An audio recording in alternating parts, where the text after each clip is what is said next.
Imagine a quiet, peaceful life in a small town where everyone knows each other and evening strolls feel safe and familiar. But what if behind the walls of a house you pass by every day, something dark is hiding? What if the person everyone thought was kind and predictable suddenly vanishes without a trace and her own home becomes her final resting place? Gloria Gary was a woman whose life revolved around books, mysteries, and novels. She lived in solitude, and it seemed like the only thing that truly mattered to her were the characters in her favorite stories. But one day, she simply disappeared. 9 days had passed since she was last seen. Her family and the police searched her home, every room, the attic, and the basement, but found nothing. How could this be? How does someone vanish from their own home? Now imagine that just days after her disappearance, a young man is found, and he admits to having been in Gloria's house. He claims that her body is there, but no one can find it. Where did it go? And how could a young man who appears so innocent and on the verge of tears during questioning be involved in such a terrifying crime? Are you ready to dive deeper into this story? This tale will challenge everything you think is safe. Prepare yourself. Darkness often hides where you least expect it. A red Honda was parked on a deserted highway in northern Utah, catching the attention of the few cars that passed by.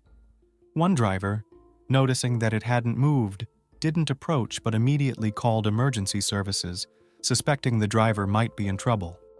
The area was remote, surrounded by fields and farms, and there wasn't a soul in sight. When the officer arrived at the scene, he saw the lone car parked on the shoulder and cautiously approached it, leaving his patrol car with the lights flashing behind him. As soon as he got close, the door of the Honda swung open, and out stepped a young man holding a gas can. He looked quite young, though his ID showed he was already 22. The young man explained that he had run out of gas and didn't have money to refuel, so he was just waiting, hoping someone would stop and share some fuel. While checking the car's registration, the officer noticed something odd. The car belonged to a 40-year-old woman named Gloria Gary, who had been reported missing for several days. This fact raised the officer's suspicion, and he took the young man, named Kyle Jepson, to the station for questioning. Jepson claimed he knew where Gloria was, but his statements seemed strange. He insisted that she was still in her house, even though her family had already searched every corner and found nothing. It felt like Kyle was hiding something, and the police had to figure out what that was. The story of Gloria's disappearance began several days earlier, on January 3rd, when she was last seen. She had left work at Urban Daily, stopped by a local pizzeria to grab some takeout, and headed home. But the next day she didn't show up for work. Her colleagues initially joked that Gloria must have overslept, which was extremely unusual for her. However, when no one had seen her by evening, a growing sense of unease began to spread. Something was wrong. On January 4th, Gloria was supposed to meet her family for dinner, but she never arrived. She wasn't answering her phone, and her relatives started to worry. But it wasn't until January 5th, when she missed work again and no one could reach her, that her family and co-workers became alarmed. They knew Gloria as a reliable and punctual person, someone who always stuck to her schedule and never disappeared without warning. The police immediately began a search. Her family checked her home but found no trace of her. Everything pointed to Gloria having vanished without leaving a single clue. Neighbors described her as a quiet, polite woman who always lived by the rules and never drew attention to herself. She was a devoted aunt to her nieces, a loving daughter and sister, and someone for whom routine and planning were essential. Yet despite her seemingly perfect life, no one could explain what had happened or why she had gone missing. When the police found her car abandoned on the side of a highway, hundreds of miles from her home, the mystery only deepened. What had taken Gloria so far away from the life she knew? Meanwhile, at the police station, Kyle maintained that Gloria was still at her house. But this contradicted all the evidence they had. Officers began to suspect that Kyle was either hiding something or possibly involved in her disappearance. How could a woman whose life was so meticulously organized simply vanish without leaving a single clue. Each day, it became harder to believe that all of this had happened to a woman who lived such a simple, predictable life. Gloria was described as having black hair and brown eyes, often wearing glasses with thin frames. She was last seen in a long dark sweater and pants. Her bright red Honda was also noted, as its vibrant color made it stand out. Gloria's family was not idle. They began spreading the word about her disappearance through social media and local news outlets, handing out flyers with her photo, and creating a dedicated account for tips from those who didn't want to involve the police. They were doing everything they could, hoping for a miracle. But deep down, they were preparing for the worst. Their efforts paid off. A few days later, Gloria's red Honda was spotted in southern Utah, in a small town called Pound. Around noon on January 12th, local officers patrolling the area noticed the car parked at a convenience store. They checked the license plate and confirmed it was the missing vehicle. However, when the patrol returned to investigate further, the car was gone. Realizing they had missed an important lead, the officers reviewed the store's security footage. They managed to capture a glimpse of a man driving the car. The video quality was poor, but it was clear he had some dark markings on his arm that resembled either a glove or a tattoo. When Gloria's family saw the images of the suspect, they were baffled. None of them knew anyone in Utah, adding another layer of mystery. Determined to act quickly, the police circulated photos of the man on social media, putting out an alert for his identification. The very next day, January 13th, luck finally turned in favor of the investigation. A passing driver spotted the red Honda parked on a rural road and called the police to report the vehicle. Soon, a patrol was dispatched to the scene. Upon arrival, the officer noticed that the car's windows were fogged, as if someone had been inside for a while. The body of the car had been partially spray-painted black, and the passenger window was broken and taped up. The officer immediately relayed the license plate number to dispatch and approached the vehicle for a closer look. At that moment, the door opened, and a young man emerged, holding a gas can, pretending everything was under control. The young man claimed that he had run out of gas and told a story about waiting for help. His hands were covered in black paint, which raised suspicion. The officer noticed this and asked why the passenger window was taped up. The young man, looking flustered, gave a shaky explanation about breaking it in a fit of anger with a machete. Not convinced, the officer requested that he step out of the vehicle for a search. When the patrol officer searched the young man and found no weapons, he placed him in the back seat of the patrol car and drove him to the station. Meanwhile, a radio dispatch revealed that the Honda belonged to a missing woman from Iowa. The officer asked the young man who owned the car, and he insisted it belonged to his aunt. However, when asked her name, he couldn't remember. Realizing his lie had failed, the young man confessed to stealing the car. He explained that he had noticed it parked in a driveway and decided to take advantage of the situation. Utah police, having obtained a search warrant for the red Honda found on the highway, immediately began a thorough examination. What they found inside looked like a collection of items for someone planning an extended trip or escape. A tent, toothbrushes, men's clothing, blankets, spray paint, and tape. Everything suggested that the young driver, Kyle Jepson, was preparing to go into hiding and spend time away from civilization. When Kyle was brought into the station, he acted strangely. Initially, he agreed to talk without a lawyer, but then, visibly anxious, changed his mind. Detectives quickly discovered that Jepson had an outstanding warrant in Iowa for burglary. At first, it seemed he was just a car thief who had fled his home state, but his nervous demeanor put the officers on high alert. When they asked him about Gloria Gary, the owner of the Honda, his response shocked everyone. Kyle unexpectedly admitted that he had seen Gloria. Moreover, he claimed that she was still in her home. But then, as if reconsidering, he fell silent and refused to elaborate further. Only after some time, when the detectives pressed for clarification, did Jepson gather his thoughts and say that Gloria was dead and her body was still in the house. The officer, who had come merely to check on a vehicle, suddenly found himself entangled in a serious investigation. Detectives in Iowa, having received this information, contacted the police in Utah. When Kyle was brought in for questioning, his confessions were even more chilling than investigators had anticipated. He admitted that on January 3rd, he had no intention of harming anyone. He had simply been wandering the streets of Des Moines when he stumbled upon Gloria's house. According to him, it was a chance encounter that led him there. He broke in and hid, waiting for the homeowner to return. When Gloria came home carrying a pizza box, she had no idea that an intruder was lurking inside. Kyle attacked her, knocking her to the floor. Fear and rage were evident in his eyes. He choked her and didn't let go until she went quiet. At first, he thought she had merely passed out, but then he realized Gloria was no longer breathing. What happened next was even more shocking. Kyle violated her in an attempt to regain a sense of control that he so desperately craved. Kyle described his actions with an unsettling detachment, insisting that at that moment he felt as if he were watching himself from outside, as if it wasn't really him.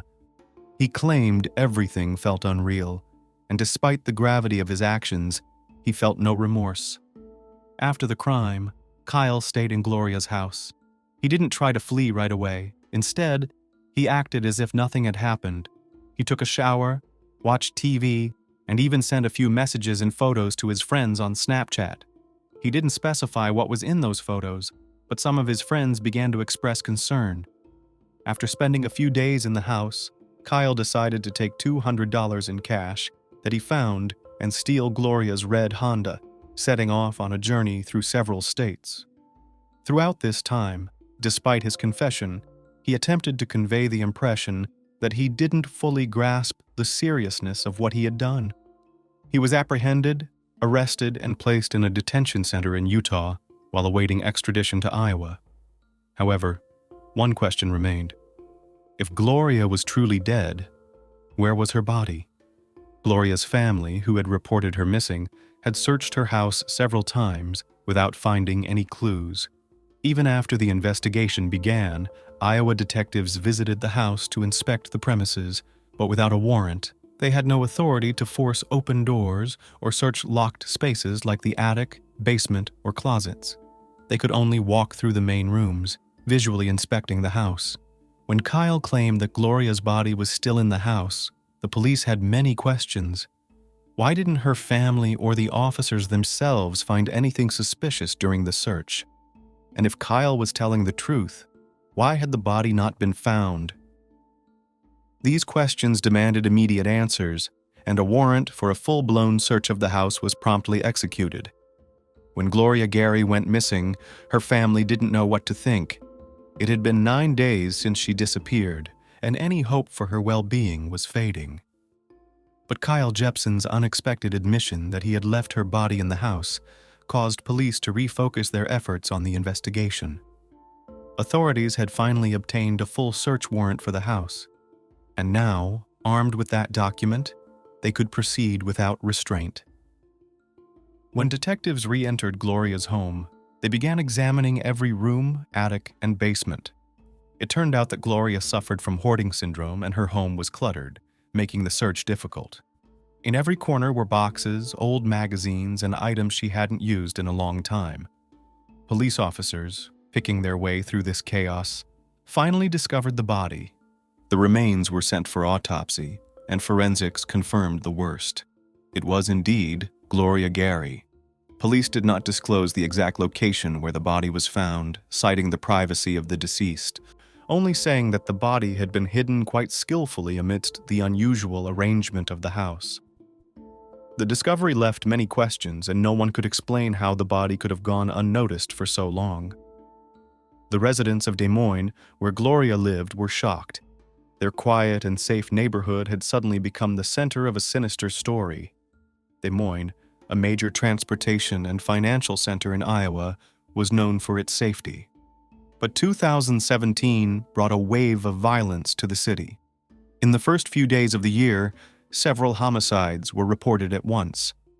What made the incidents particularly disturbing was that they occurred in previously safe neighborhoods like Merrill Hay, where Gloria lived.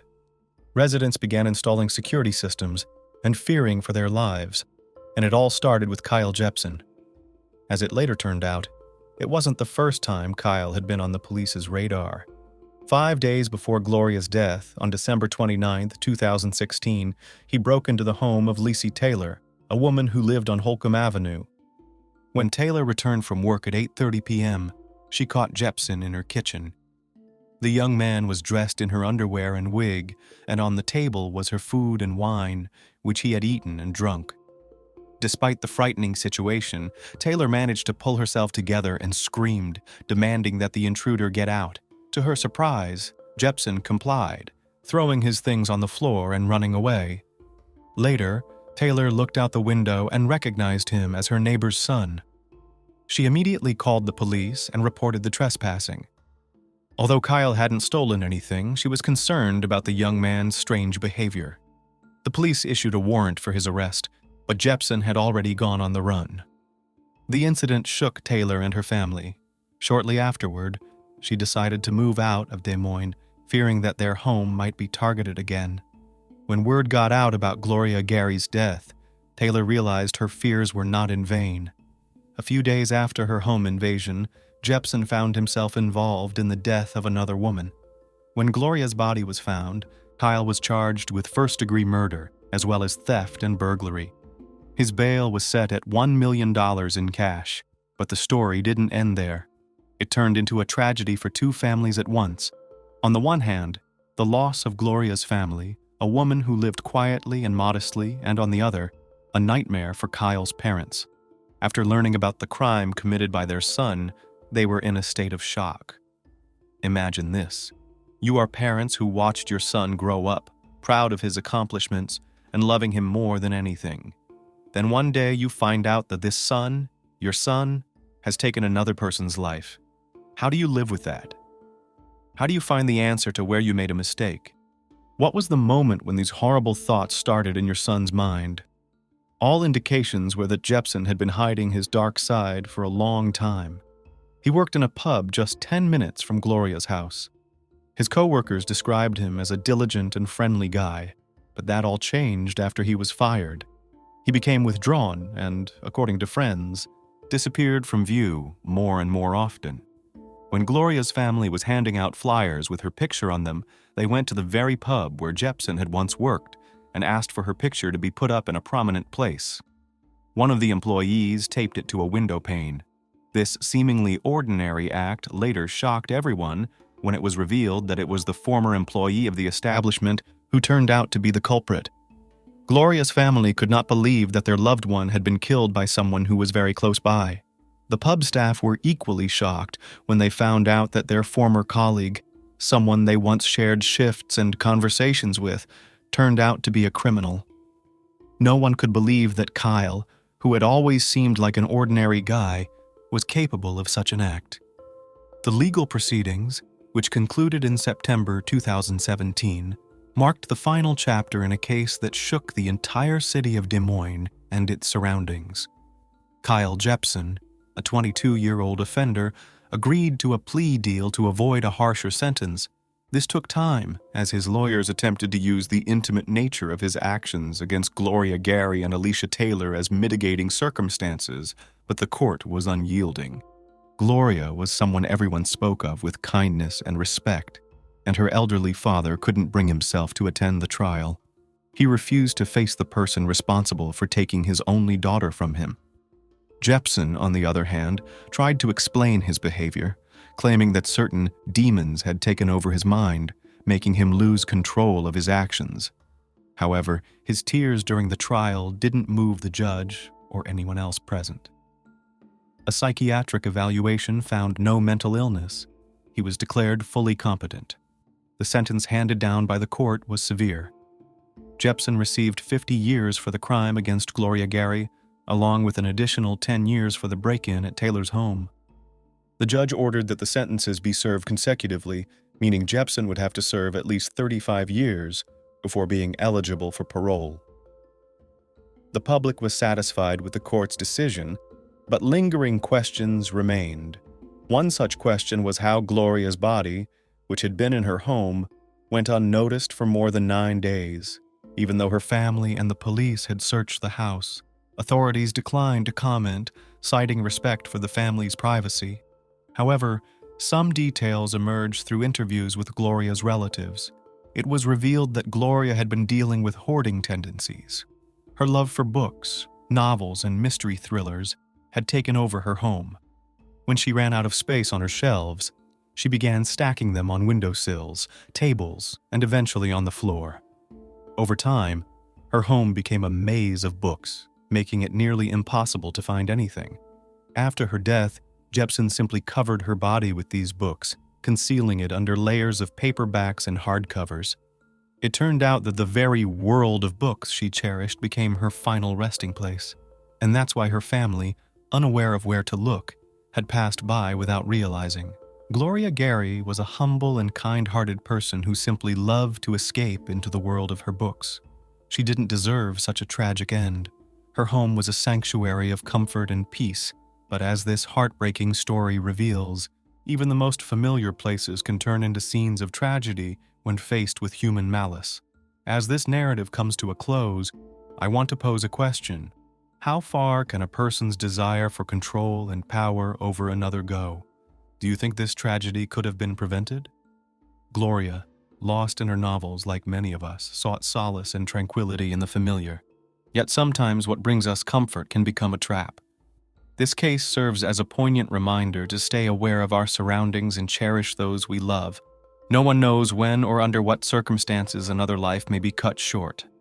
When everything falls apart in an instant, every action you take can turn against you. A single word, spoken in a moment of shock, can become a weapon in the hands of justice. Angelica's story is an example of how an unexpected chain of events can change a life forever. The Hudson Valley is an idyllic spot for outdoor adventures. The stunning nature and swift river draw on those who crave a thrill. Kayaking is a favorite sport for risk-takers, but the river can be merciless. Experienced athletes know this, but sometimes even they aren't immune to mistakes. Angelica Graswald and Vincent Viafor loved the water. To them, it was a symbol of freedom and closeness. On that fateful evening of April 19, 2015, they set out on the Hudson once again, full of excitement. Both were used to challenges and had years of experience behind them. But that day, the Hudson was not on their side.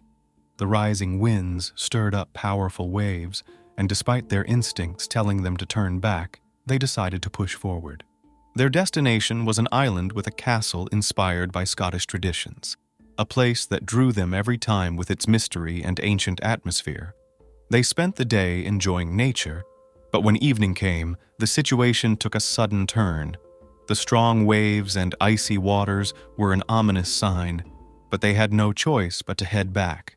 Staying on the island without gear for an overnight stay was just too risky. When Vincent's kayak began to take on water, the situation took a tragic turn. Without a life jacket and in the cold water, Vincent found himself in a critical situation. Angelica, overwhelmed by shock, called the emergency services. In desperation, she explained that she couldn't reach him due to the powerful waves and that the current was pulling him further away. The dispatcher struggled to pinpoint the couple's location, further complicating the situation. Time was slipping away, and every second counted. Vincent was already slipping under the water when rescuers set out to find him, but by the time they reached the area, it was too late. Vincent was nowhere to be seen from the shore. The darkening sky only added to the somber mood of the event. Let's learn a bit more about Angelica. At 35, Angelica was a woman with serious ambitions. She was pursuing photography and saw it as her future. However, her real name was Angelica Lips. Originally from Latvia, she sought a better life beyond her homeland. 2 marriages, 2 divorces, but her goal remained the same. She wanted to settle in the U.S., obtain a work visa, and build a career. She got lucky. She landed a job as a nanny and moved to the States. But the real changes began when she met Vincent. At 46, Vincent had been through 2 divorces and was successful in the construction business. Despite the age gap, their relationship progressed quickly. Now let's take a closer look at Vincent. Vincent was a generous person. He hosted parties, gathered friends, and led a lively and active life. It was at one of these gatherings that he and Angelica met. Just a few weeks later, she moved into his home in a small town called Poughkeepsie, New York. Their relationship moved fast. Talks about marriage and children became a regular topic. But beneath the surface, there were issues brewing, which only intensified the day before the tragic event. On April 18, 2015, just a day before the accident, Vincent and Angelica went to another party. Vincent was having a good time with his friends, but Angelica left early, claiming she wasn't feeling well. She barely interacted with others and seemed distant. Vincent's friends noticed the tension between them, which escalated into a minor but noticeable disagreement. However, nothing significant happened that evening. They went their separate ways that night, reuniting only the following morning. That's when Vincent shared his plans for kayaking. He was determined for them to patch things up and head out on the Hudson River to spend some quality time together. Let's go back to that tragic day. Despite the cold weather and increasing wind, Angelica agreed to the idea. The couple planned to visit Bannerman's Castle, located on an island in the middle of the river, for a photo session. Angelica brought along elegant outfits for various shots, hoping to capture some great images. By noon, they were at the water's edge, ready for another adventure. But the wind, which was growing stronger, seemed to foreshadow trouble. Massive waves rose around them, and the cold made every movement stiff. Angelica noticed the worsening weather, but Vincent's love for adrenaline and his stubbornness pushed them to continue. Before setting off, Vincent said something that Angelica would never forget. "This will be the adventure of your life." Those words would take on a new, haunting meaning just hours later. The journey to the castle went smoothly. Angelica told the police that they had shared a couple of beers before setting off, just to set the mood. They both knew they needed to stay sober, given they had to make their way back. But despite this, everything changed on the way back. Vincent started to fall behind as the waves grew taller. He shouted that his kayak was taking on water.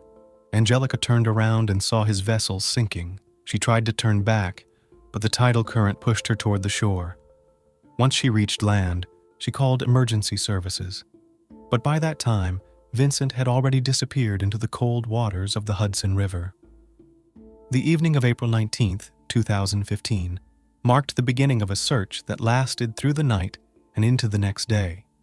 Divers plunged into the murky waters of the Hudson, searching for Vincent's body, while a sonar-equipped boat battled fog and rough waves.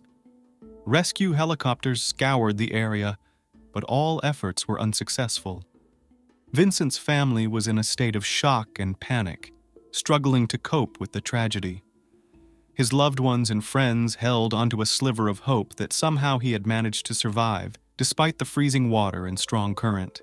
Yet even they knew the odds were slim.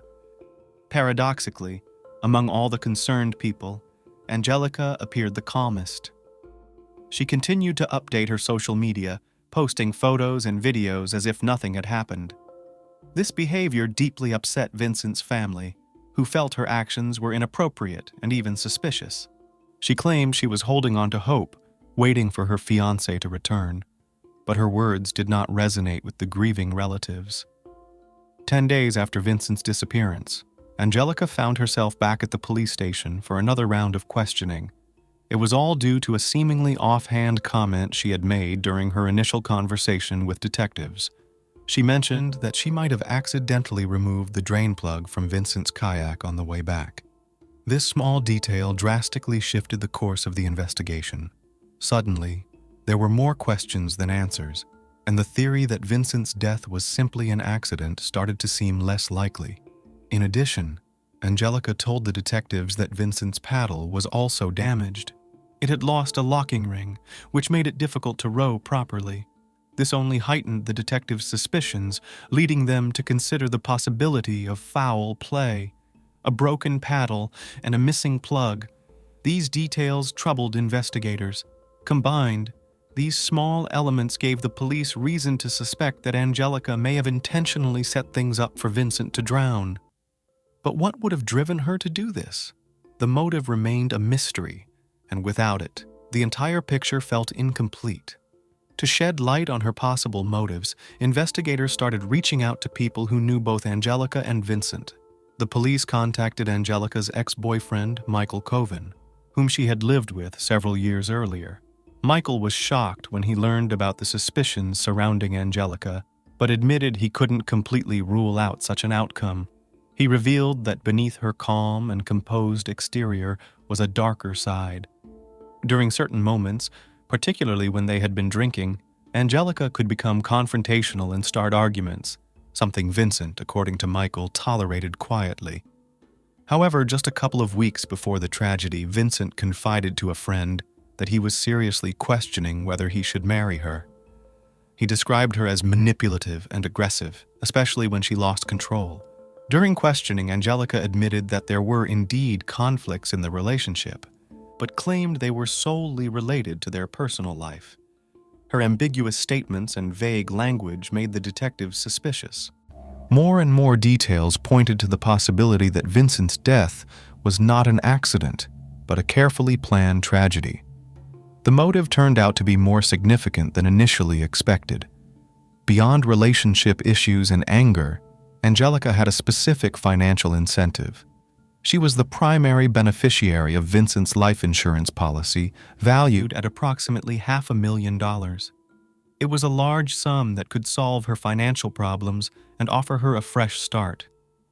At the time, Angelica was unemployed, and this money could drastically change her future. These new revelations shifted Angelica from the role of grieving fiancée to the prime suspect. Despite this, she continued to insist on her innocence. However, the prosecution charged her with second-degree criminal wrongdoing, and she was detained with a bail set at $9 million, an amount she could hardly afford. Given her foreign nationality, investigators feared she might attempt to flee.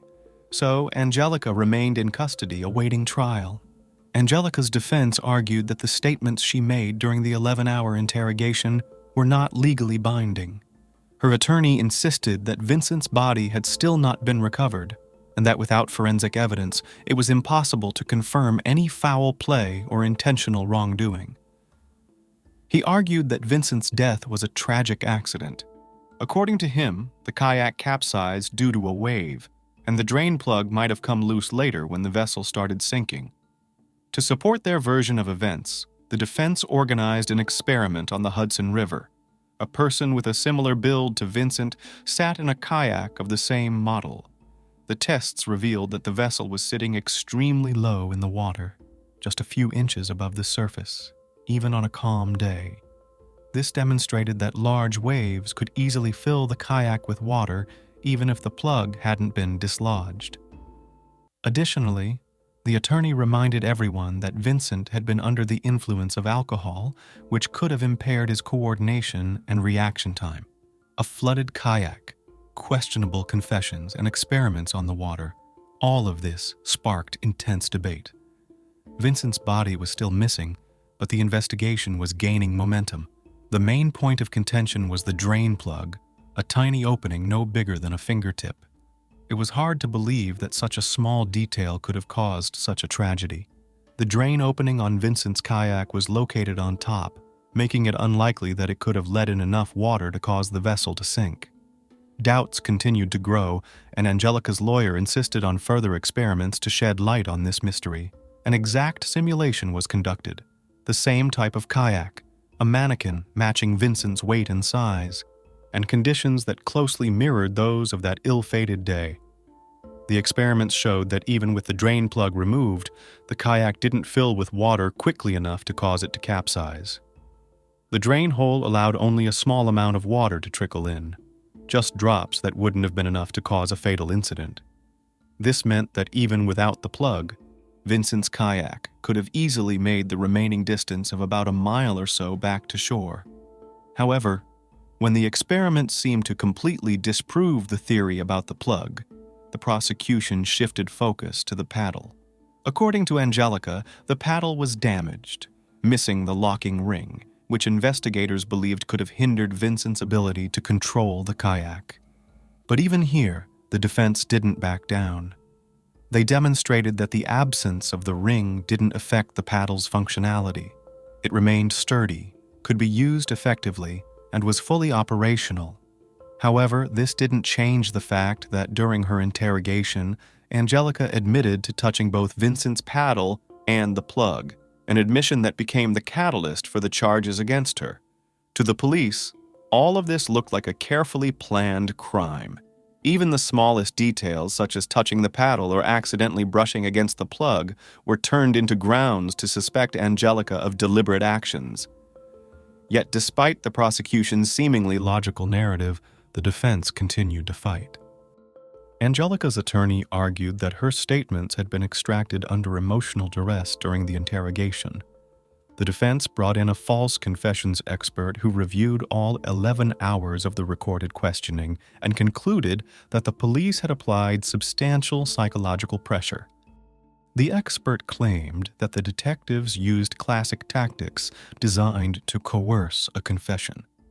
They asked leading questions, played the roles of the good cop and the bad cop, didn't allow her time to process the situation, and pressured her into repeating phrases that suited their narrative. During the interrogation, Angelica often became confused. Her responses grew vague, and her emotions increasingly unstable.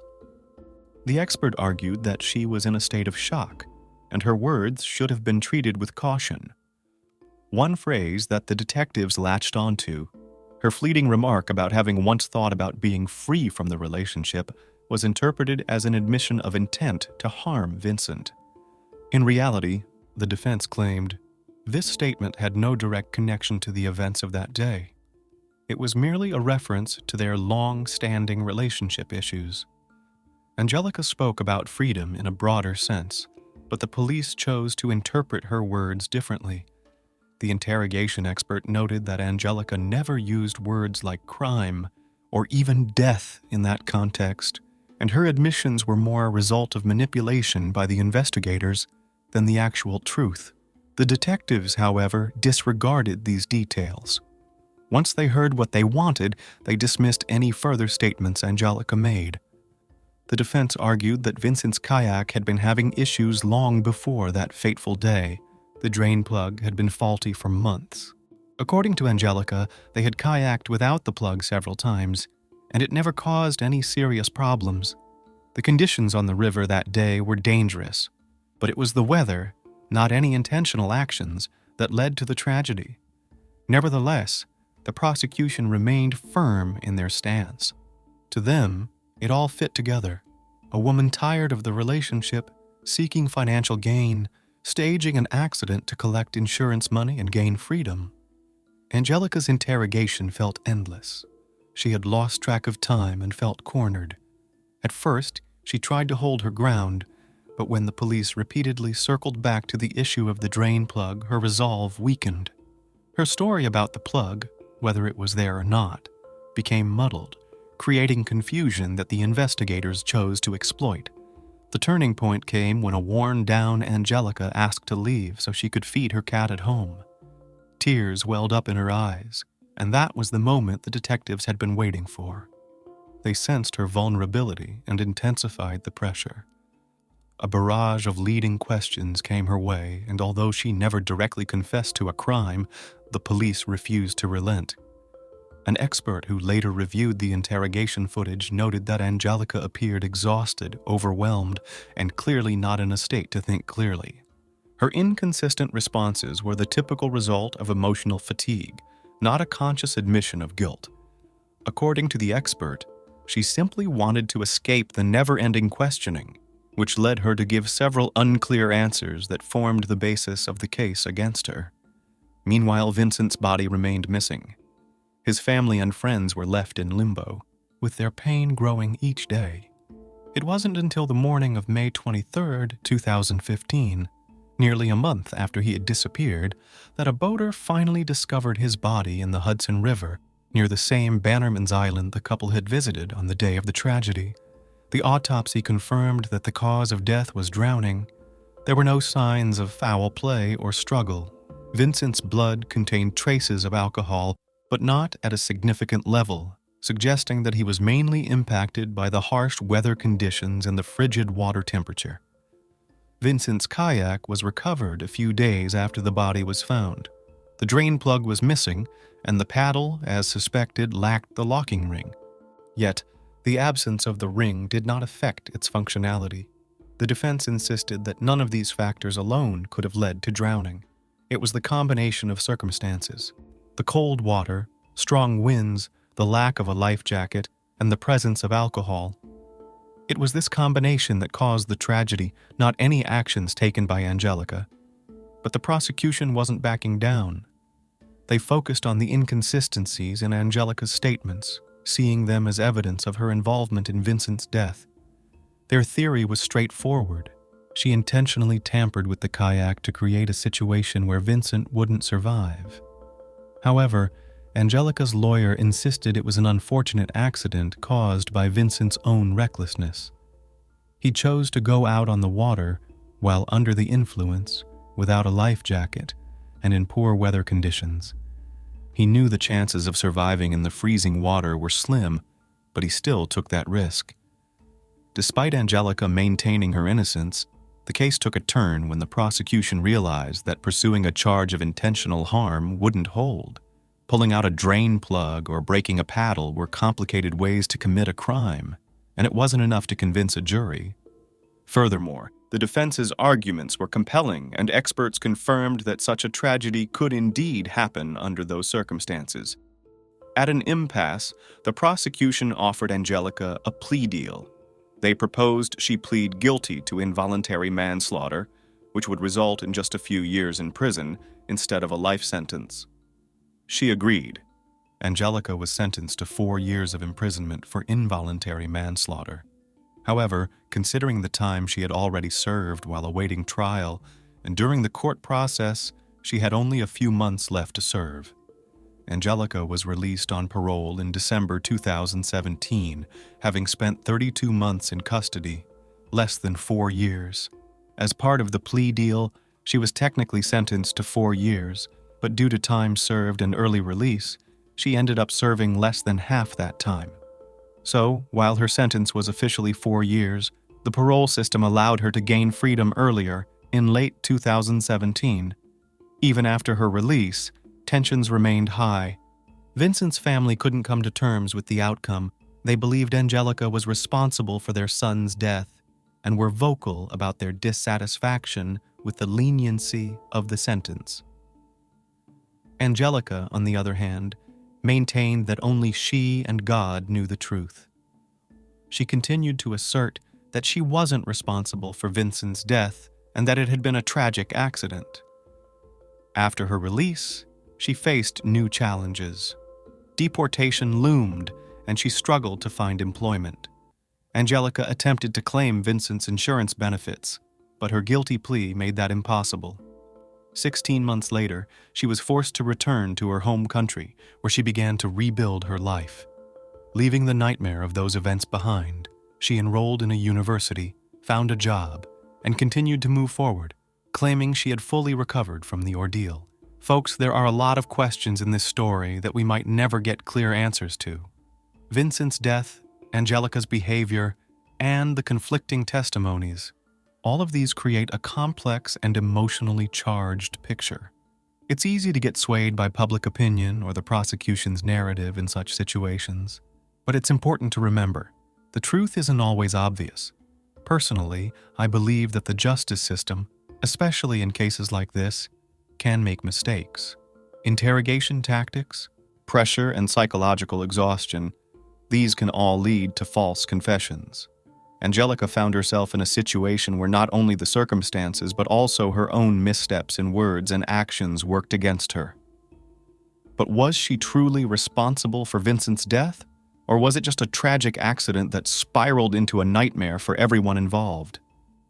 Now, I want to turn to you, the viewers. What do you think weighs heavier in this story, guilt or chance? Is Angelica a victim of a judicial error?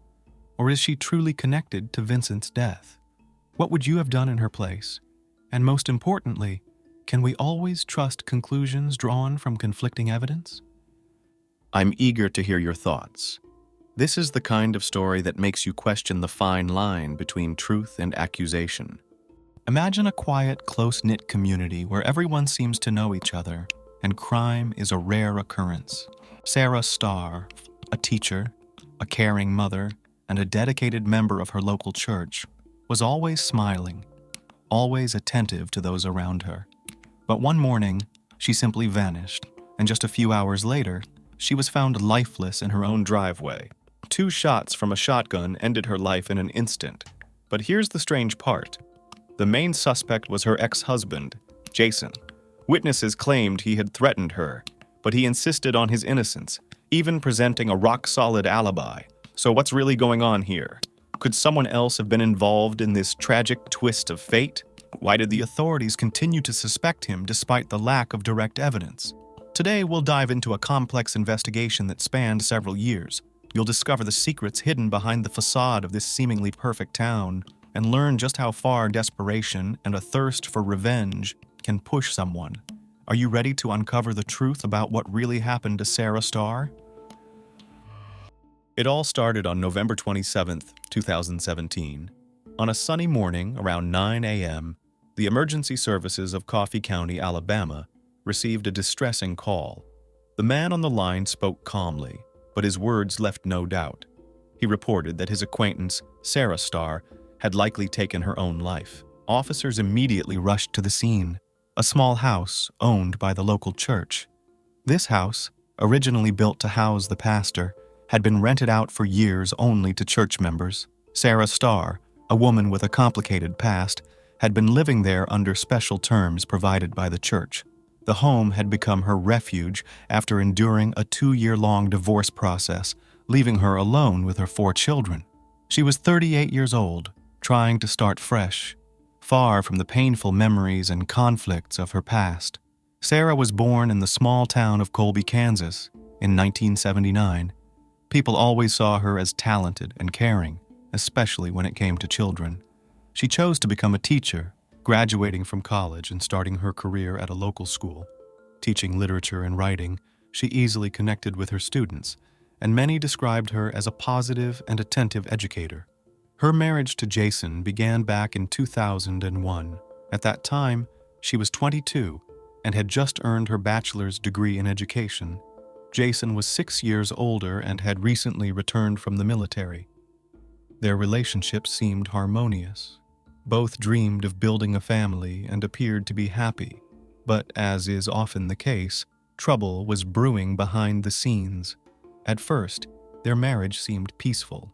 The couple settled in Colby, where they welcomed a set of twins, followed by another set 5 years later.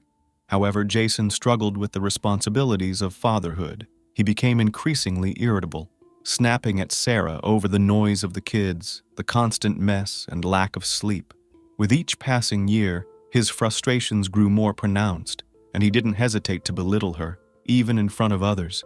Sarah tried to keep the peace, finding solace in her faith. She became a devoted member of the local Baptist church, which gradually became her second home.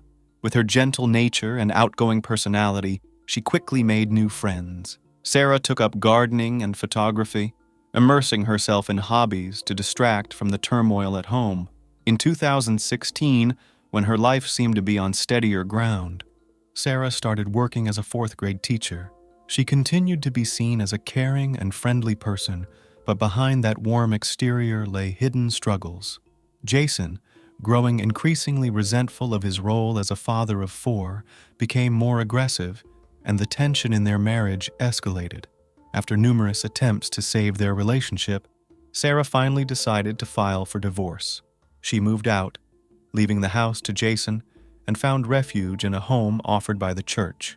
Relocating to Alabama appeared to be her opportunity for a fresh start. However, the divorce process dragged on and her financial situation worsened. According to Jason, Sarah began spending recklessly, which only added to her troubles. The move was supposed to mark the beginning of a new chapter for her, but it didn't go as smoothly as she had hoped. On the day she left Jason's house, Sarah invited 2 close friends, Dana and Lawrence, to help her with the move. They recalled how she was frantic, running around, forgetting things, and repeatedly going back and forth. Sarah's behavior seemed unstable, and Dana and Lawrence sensed she was afraid of something. Her main concern was that Jason might show up and cause trouble, and her fears weren't unfounded. Now a single mother, Sarah felt her life becoming increasingly difficult. Despite the support of her church, the loneliness and financial burdens weighed heavily on her. When Sarah and her children finally arrived at the new house provided by the church, Jason did indeed show up. He approached the front door, but Lawrence stood his ground, blocking him from entering. Sensing that confrontation wouldn't work in his favor, Jason eventually left. However, according to Lawrence, Sarah's reaction was as if she had seen a ghost. She was shaking and crying. She insisted that Jason had threatened her, and now her worst fears had come true. 2 years after that incident, the divorce process finally concluded. The court ruled that the children would be under shared custody between both parents. Jason was ordered to pay child and spousal support to Sarah, which significantly impacted his financial situation. He had to give up more than half of his income. Sarah continued living in the church-provided home, while Jason moved to another house nearby, where he stayed with his mother. The morning of November 27, 2017, started like any other, except for one crucial difference. Sarah didn't show up for work. Her colleagues, who knew her as an extremely punctual and responsible person, were immediately concerned. Sarah wasn't answering calls or reading messages, and her absence seemed completely out of character. One of her colleagues, worried, drove over to Sarah's house to check if everything was okay. When her colleague arrived, she found Sarah's lifeless body on the driveway. Several gunshot wounds, blood, all pointed to a violent act. Emergency services were called right away, but it was already too late for Sarah. The police arrived on the scene and initially considered the possibility of self-harm. But after examining the crime scene, they quickly realized this was an act of aggression. As it was later revealed, the shots were fired around 6:30 a.m. when Sarah was leaving her house. An unknown assailant, armed with a shotgun, had been waiting for her and fired at close range. The first shot hit her chest, and the second, her head. Neighbors heard the shots, but they didn't think much of it. In the rural area where hunters were common, such sounds weren't unusual. No one imagined they were hearing Sarah's final moments. Forensics experts arrived at the scene but found no fingerprints or tire tracks. The perpetrator had been careful. However, knowing about the recent divorce and the tense relationship between Sarah and her ex-husband, the police's suspicions naturally turned toward Jason. The first people detectives spoke with were Sarah's friends, Dana and Lawrence. They confirmed that the last few months had been particularly hard for Sarah. She often expressed her fear of Jason and even suggested that he might go to extreme lengths to get back at her. Their statements added tension to the investigation. Sarah's ex-husband, Jason, lived just a few minutes' walk from her home, giving him enough time to arrive there in the early morning and leave undetected afterward. Detectives, suspicious of Jason, continued to dig into the sequence of events, increasingly focusing on his potential involvement. However, when they brought him in for questioning, Jason insisted on his innocence, claiming that he was having breakfast at a cafe with his kids at the time of the crime. Surveillance footage and witness testimonies backed up his alibi, yet the detectives remained reluctant to rule him out. His motives were clear: a messy divorce, child support, and financial obligations that had become a major strain on his budget. Sarah's friends and family repeatedly told police that she was afraid of Jason. They were convinced that if anyone could have gone to such extremes, it was him. However, the police had no direct evidence linking him to the crime. Several press conferences were held, with authorities urging the public to come forward with any information that might help solve the case. The state's governor even announced a $5,000 reward for information leading to the arrest of the perpetrator, and a local resident added another $500 to the sum. Despite the police's efforts and widespread publicity, the investigation stalled. The case went cold for several years, and it wasn't until December 2021 that detectives regained momentum after receiving new information. They became convinced that Jason might have been involved indirectly, possibly by hiring someone to carry out the crime. He had a strong motive. After the divorce, he was required to pay child support that amounted to more than half of his income, which had become a serious financial burden. When detectives began examining Jason's digital records, they found something curious on his computer, notes that he seemed to be writing as if for a book. In these entries, he detailed his thoughts about his relationship with Sarah, the perceived injustice of the court's decision, and his resentment toward paying child support. The texts contained derogatory remarks about women, further deepening the police's suspicions. The detectives also reviewed his financial transactions leading up to the crime and uncovered several unusual payments. Between September 7th and November 15th, 2017, Jason transferred $2,600 to a woman named Lily. It turned out she was a friend of Jason's brother Darren. What made this even more suspicious was that no previous transfers had ever taken place between them, and according to Lily, they barely knew each other until then. When detectives questioned Lily, they discovered that Jason had given his brother a 2016 motorcycle, an expensive vehicle, supposedly for repairs after an accident. He claimed the bike needed major work, costing around $5,000, and arranged to send money to his brother through Lily in small amounts. This struck detectives as odd. Why would Jason, who was already struggling financially, suddenly decide to gift his brother such an expensive item? And why was he using Lily, a woman he barely knew, to facilitate these transactions? Detectives suspected that Jason and Darren might have been disguising these payments as repair costs, but they could have actually been payments related to the crime. They began closely monitoring Darren. Darren, a rough and solitary man, had lived most of his life in a trailer in Texas and kept to himself. He'd had past run-ins with the law, once for speeding, during which he was found with illegal substances. The detectives decided to check the brothers' communications, including text messages and phone calls. They seized their phones and uncovered some crucial details. It turned out that before Thanksgiving 2017, Darren had indeed traveled to Coffee County, Alabama. He arrived on November 18th and stayed in the area for 10 days, with his phone frequently pinging near Sarah's house. The night before the crime, his phone was switched off around midnight, which raised suspicions.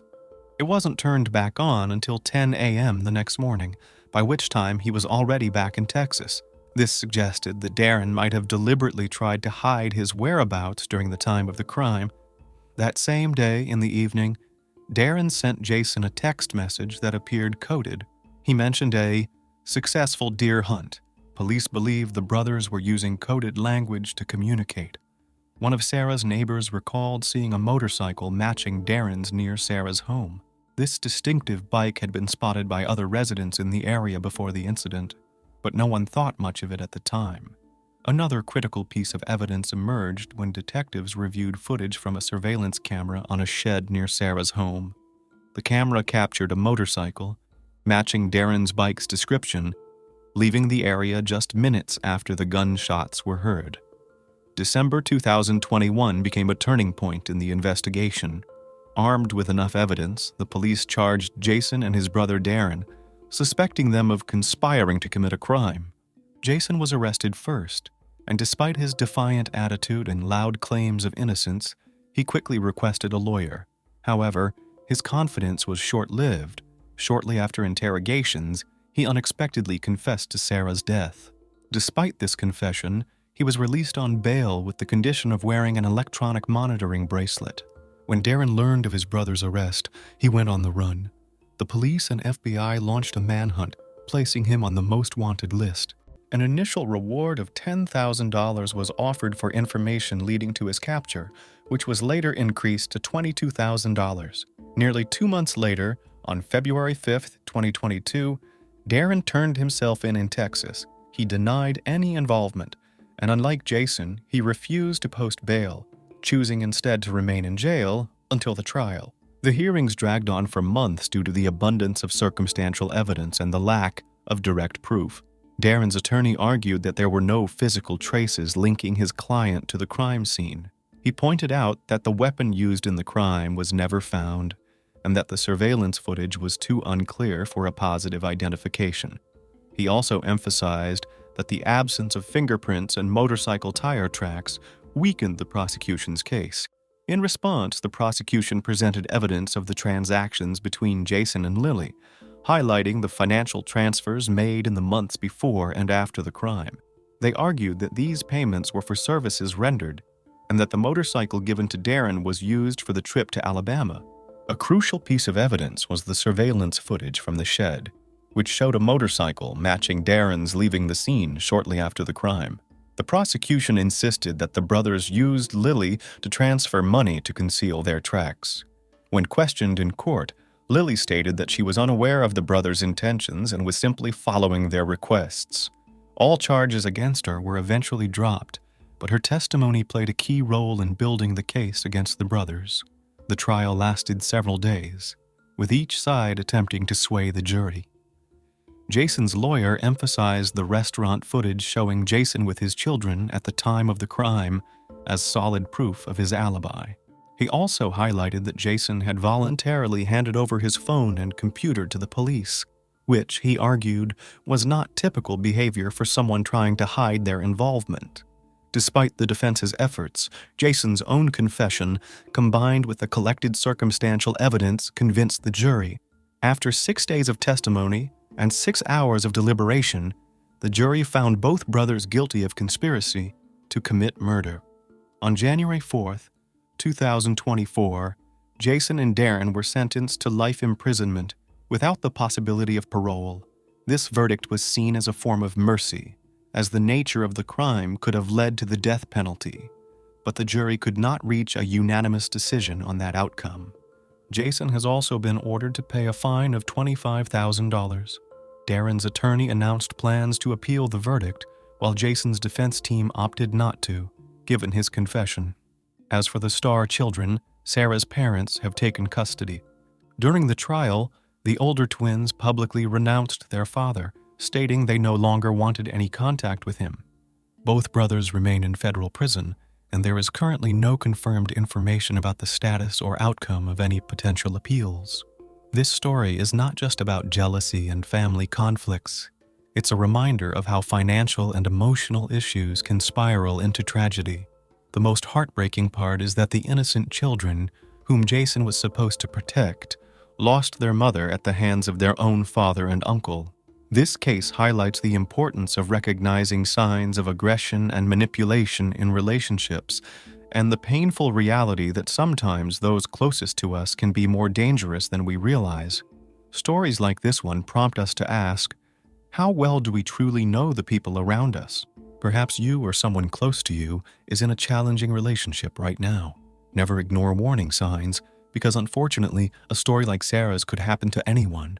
Take care of yourself, don't be afraid to seek help, and pay attention to the well-being of those you love. It's crucial to remember that even those we trust the most can pose a threat, and this case is a stark reminder of that. What are your thoughts on what happened?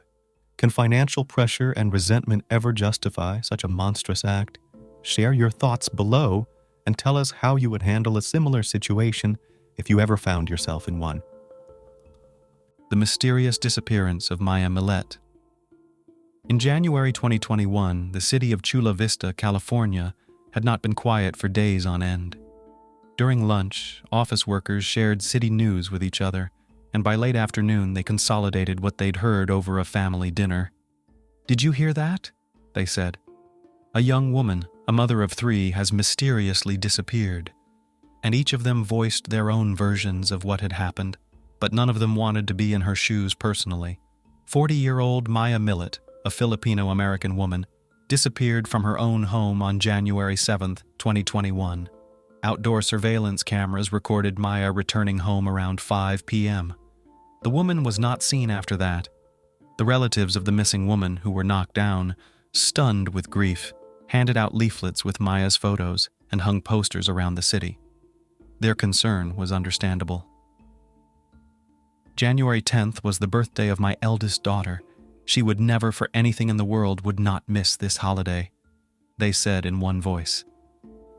As reported by the woman's relatives, the last time she got in touch with them was January 7th at 8:15 p.m.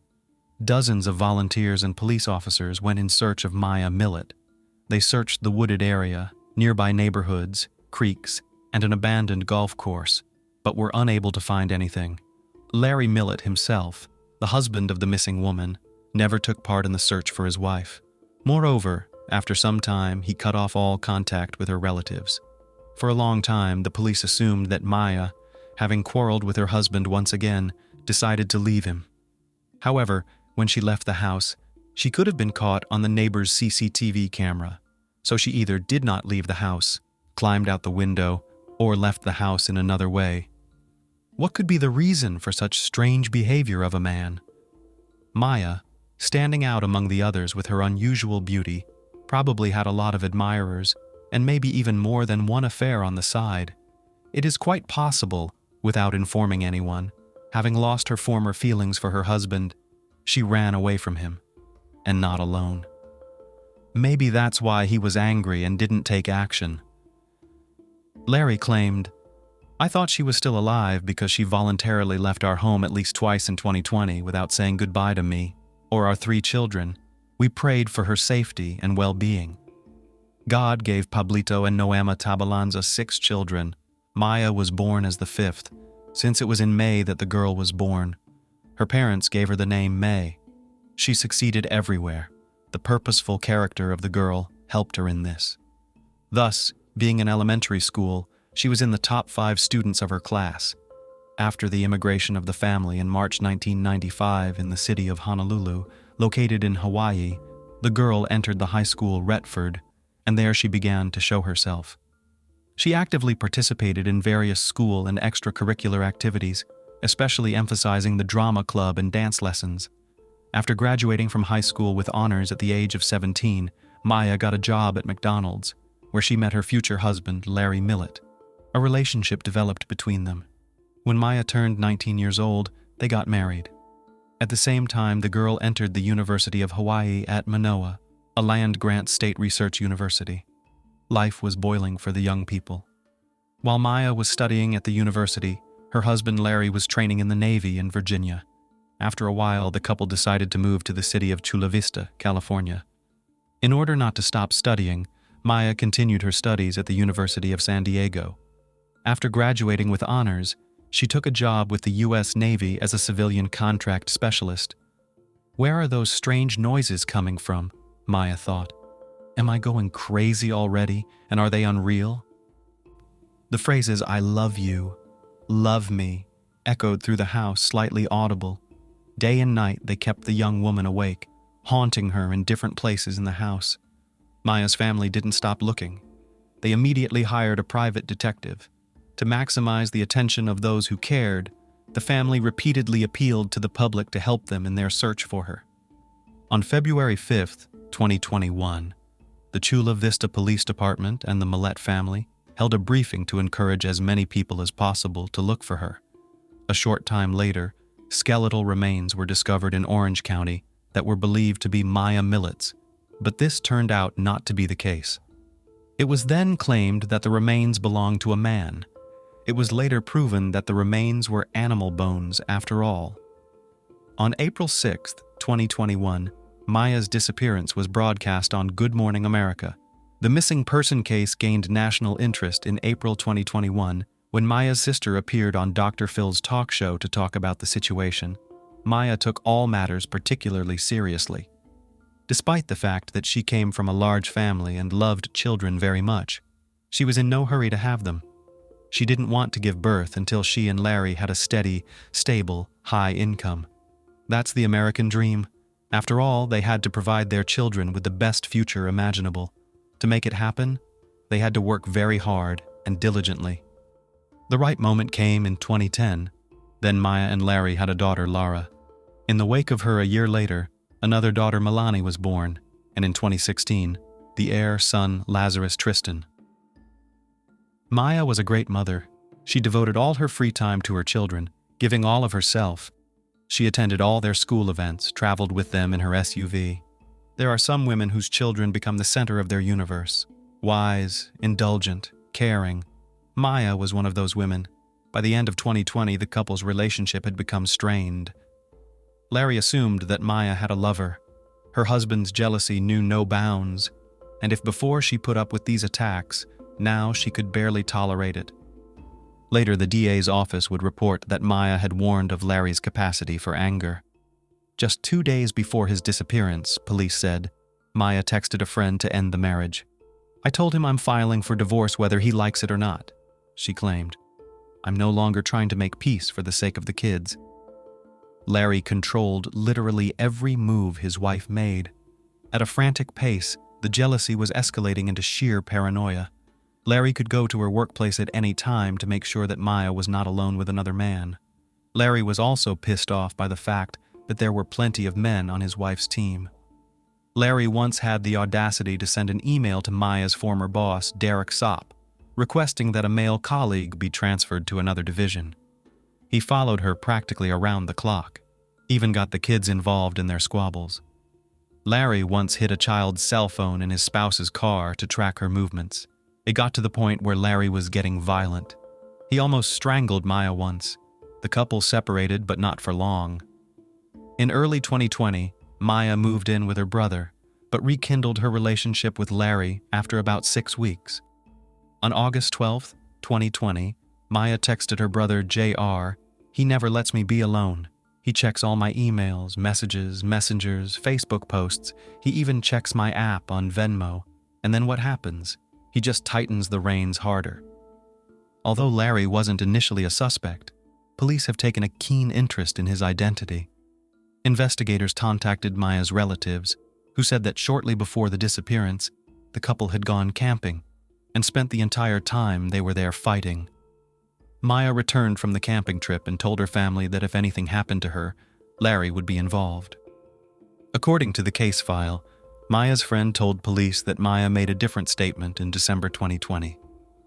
"I don't think he would hurt me, but I think he would hurt the kids to get back at me." Prosecutors say the mother of 3 did not explain further what she meant at the time. When we fall in love, for better or worse, we see the object of our adoration exclusively in a rosy light. Often we project our character traits and attitude to life onto our partner without noticing the red flags, so-called in psychology behavior, that may indicate the presence of an underlying problem or a potential threat to the well-being of the partner relationship. Abusers, manipulators, narcissists, aggressors. We justify them with deficiencies of upbringing, stress, but we should look deeper. Apparently, the nature is so laid down that families were created mostly in youth, when the whole world is presented in rose-colored glasses, so to speak, for a great, sometimes blind love, so that the human race did not stop. And after a while, having gained the necessary life experience, we see in a partner what was so carefully hidden from us at first glance. We think about re-educating, smoothing out all the sharp edges, to reconcile finally. But no, you can't change a grown man. It remains only not to give an outlet for his negative traits. This is the case with jealousy.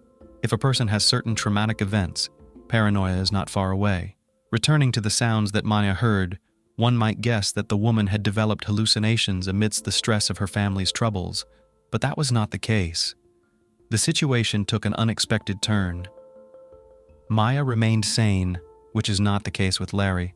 A police detective named Lorenzo Ruiz told the public the story of Larry's internet search, releasing screenshots of queries that included subconscious wife training and subconsciously training your wife to give pleasure.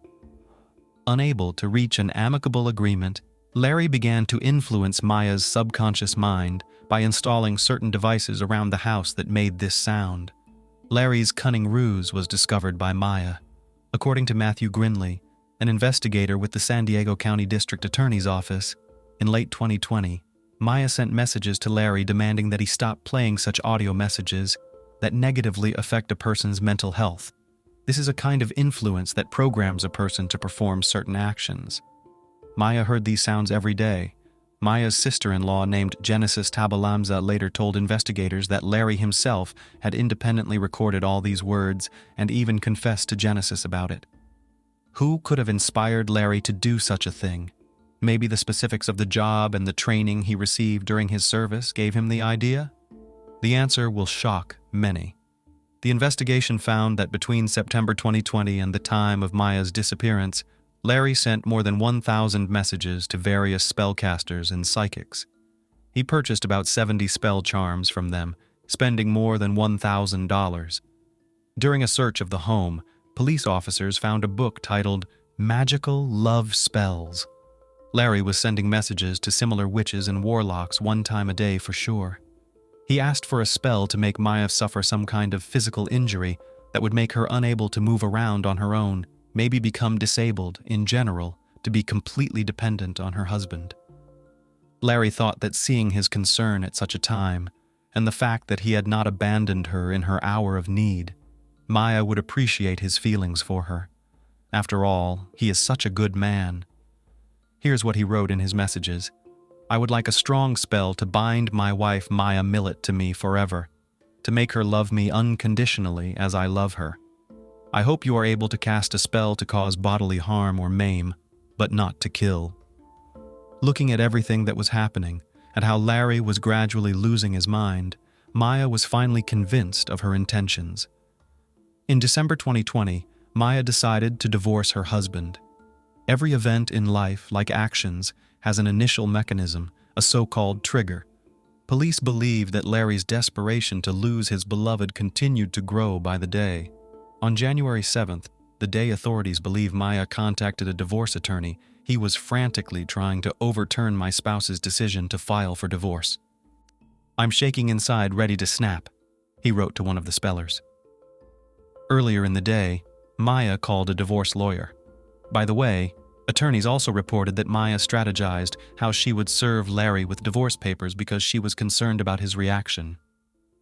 She considered going somewhere else, and then suing him, and even made a contingency plan to stay in a friend's vacant apartment.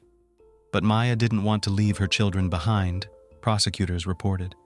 She did not want the children to be with the defendant when he found out she was seeking a divorce. Perhaps Larry's extreme behavior, triggered by jealousy of his spouse, can also be blamed on mental health issues the man had, but had been dormant for a long time. Or maybe he always behaved differently than other people, just Maya and Larry did not put out of the trash. Larry's behavior was becoming more and more like that of a psychopath. Larry has a truly horrible temper, Maya wrote in a text message in June, according to the case file. In his own home, he created a small altar in the center of which he placed a joint photo with his spouse. Larry smeared the photo with his own blood and placed 4 candles around the edges. On January 23rd, police officers obtained a search warrant for the Millete family home.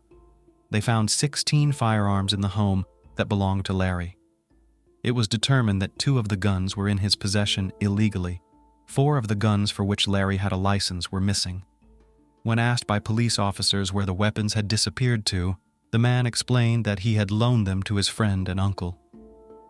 In May 2021, Larry received a restraining order for the weapons, after which he had to surrender them to the authorities.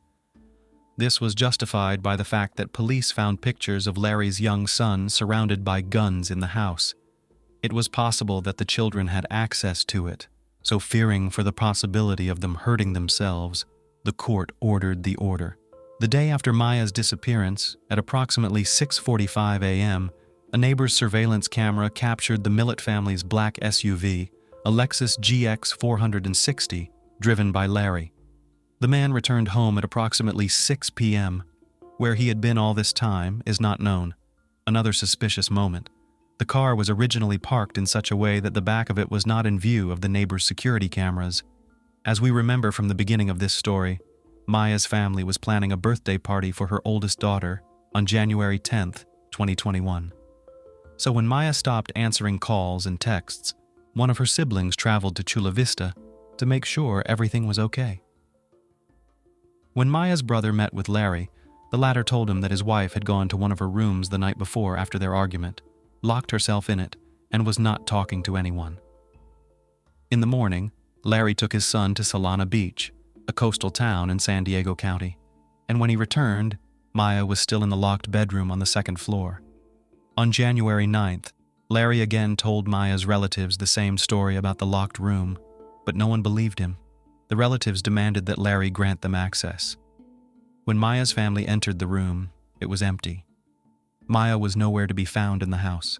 However, her car was parked outside the house. Only her credit card and driver's license were missing. After that, around midnight, Maya's older sister, Chris, filed a missing persons report with the police.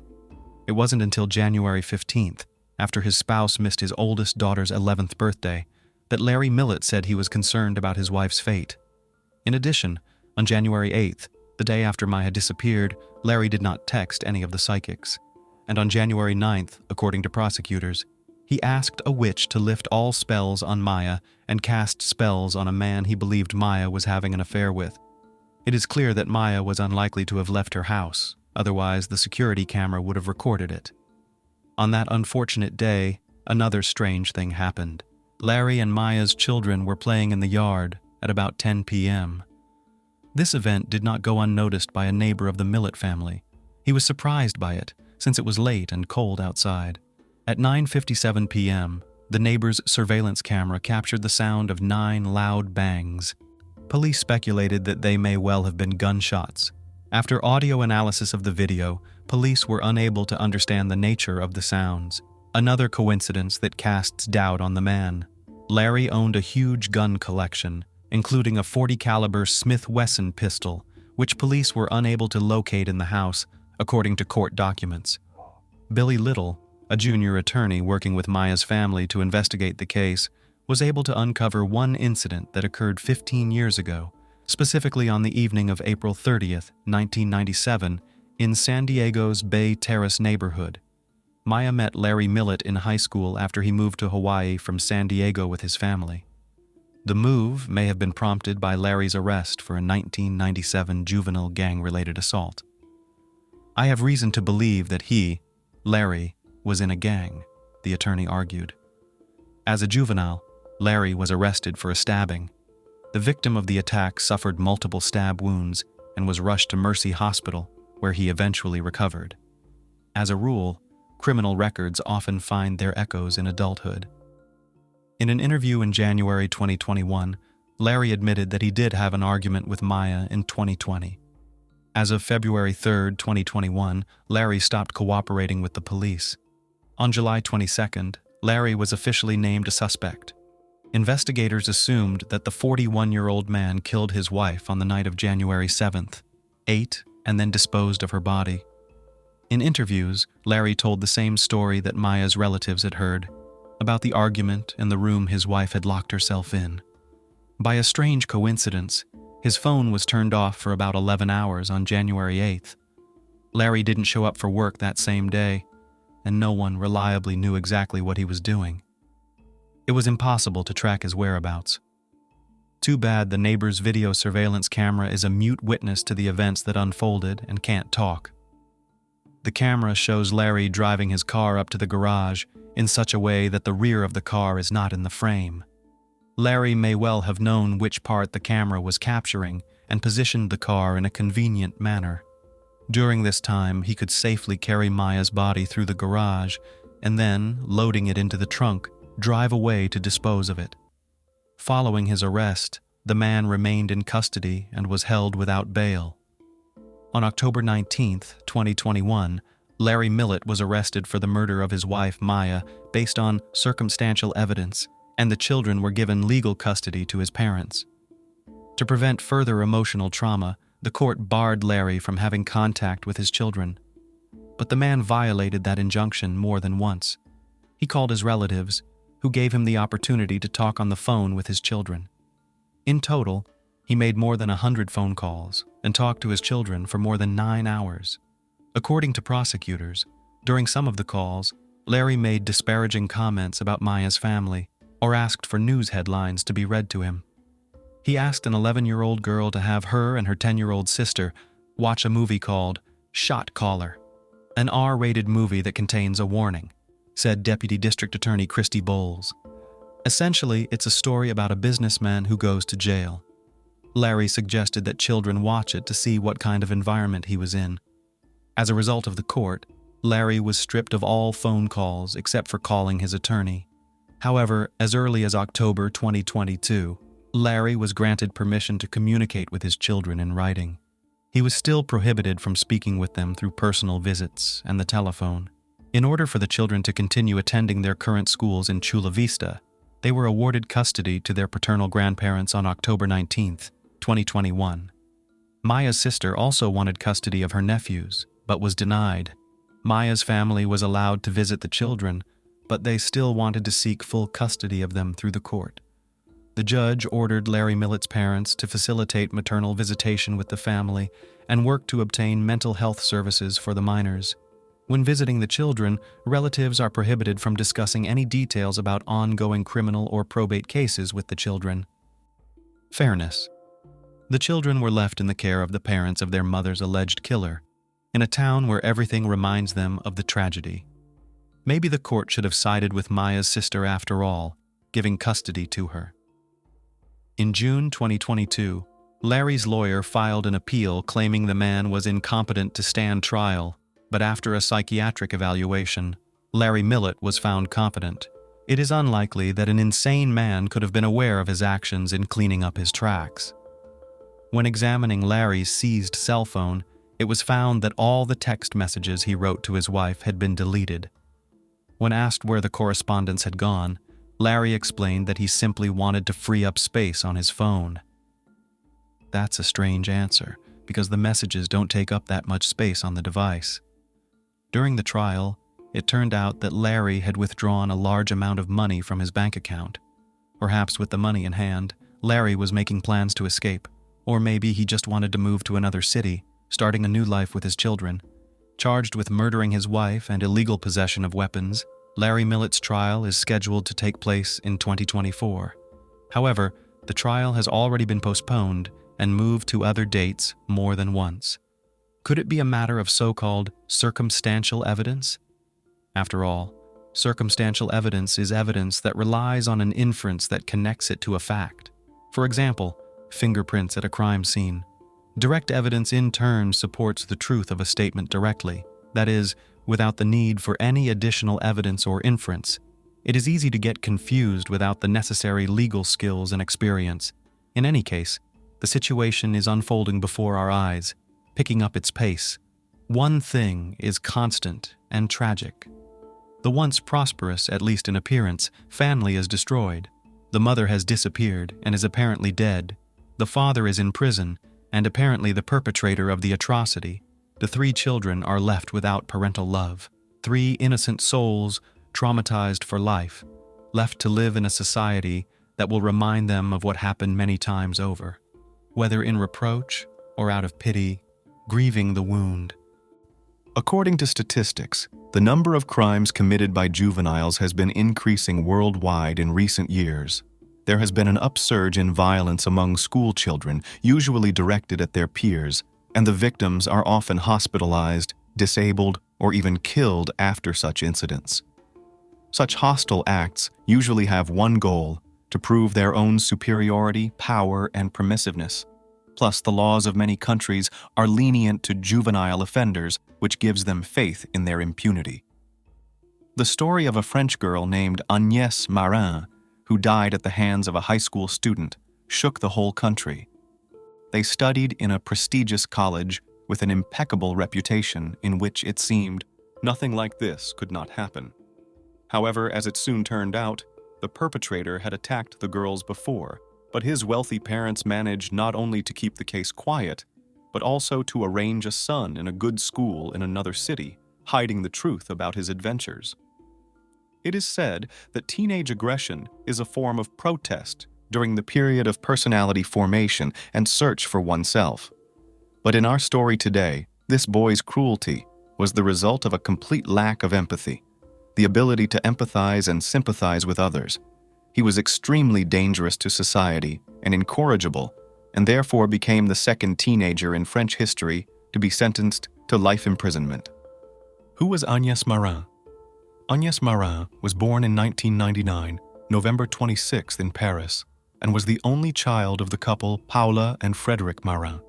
The girl grew up in a fairly well-to-do family. Parents adored their child and sought to give her all the best. Agnès, from an early age, did not know anything to refuse. She was dressed in brand-name stores, taken to the sea, bought expensive toys and gadgets. Marin was an active, sociable, and restless child. She always had a lot of friends and hobbies. She showed creativity, loved music and movies, and in the future dreamed of becoming a film director. At school, she studied well, and teachers noted her high abilities, but often to achieve the best results, she was prevented by banal laziness and inattentiveness. At the age of 13, Agnes got involved with a bad company, which negatively affected the girl's studies and behavior. She started smoking, and not only regular cigarettes, drinking alcoholic beverages and skipping school. Her parents were not in favor of harsh measures of upbringing and several times tried to simply talk to their daughter, but the conversations did not lead to anything. The girl promised to correct herself and to stop communicating with bad company, but she lied. When she was once again caught smoking and drinking beer right on the territory of the educational institution, the question of her expulsion arose. Her parents realized that if their daughter stayed in Paris, she would continue to socialize with people who had a bad influence on her, and nothing would change. Therefore, Frederick and Paula decided to transfer Agnes not just to another educational institution, but to send her to another city or even a province, away from the capital's bustle and temptations. A new school. After reviewing several options, Morin's parents opted for a closed private college, Savignol, located in the commune of Le Chambon-sur-Lignon, which is in the department of Upper Loire region of Auvergne. It is a prestigious educational institution with almost a century of history.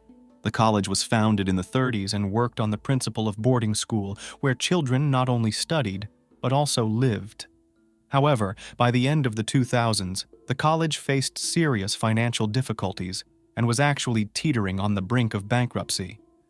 In a small community, with a population of only 2,500 people, young people increasingly sought to go to study in the capital or a major city, and therefore the local educational institution experienced a shortage of students and, as a consequence, a shortage of finances.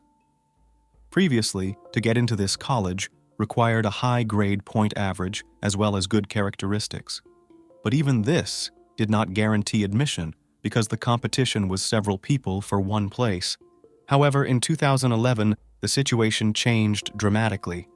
Due to a large shortage of students, the school, in order not to go completely bankrupt, significantly reduced the requirements for admission, especially if they were children of wealthy parents who were willing to act as sponsors. Despite her behavioral problems, Agnes had a good academic record and grade point average, which allowed her to get into Savignol College, and the authorities simply turned a blind eye to her characteristic. Agnes' parents were happy. They believed that the change would be good for their daughter. She would become more responsible and more easily overcome such a difficult transitional age.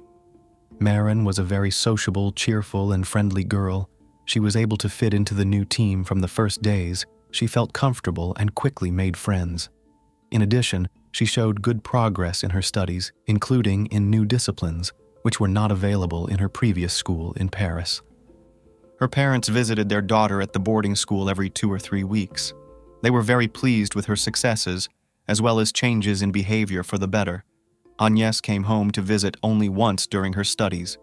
It should be noted that the new school was located on a vast territory surrounded by forest. There were no clear boundaries, fences, and strict security, because the crime rate in these parts was considered one of the lowest in the country.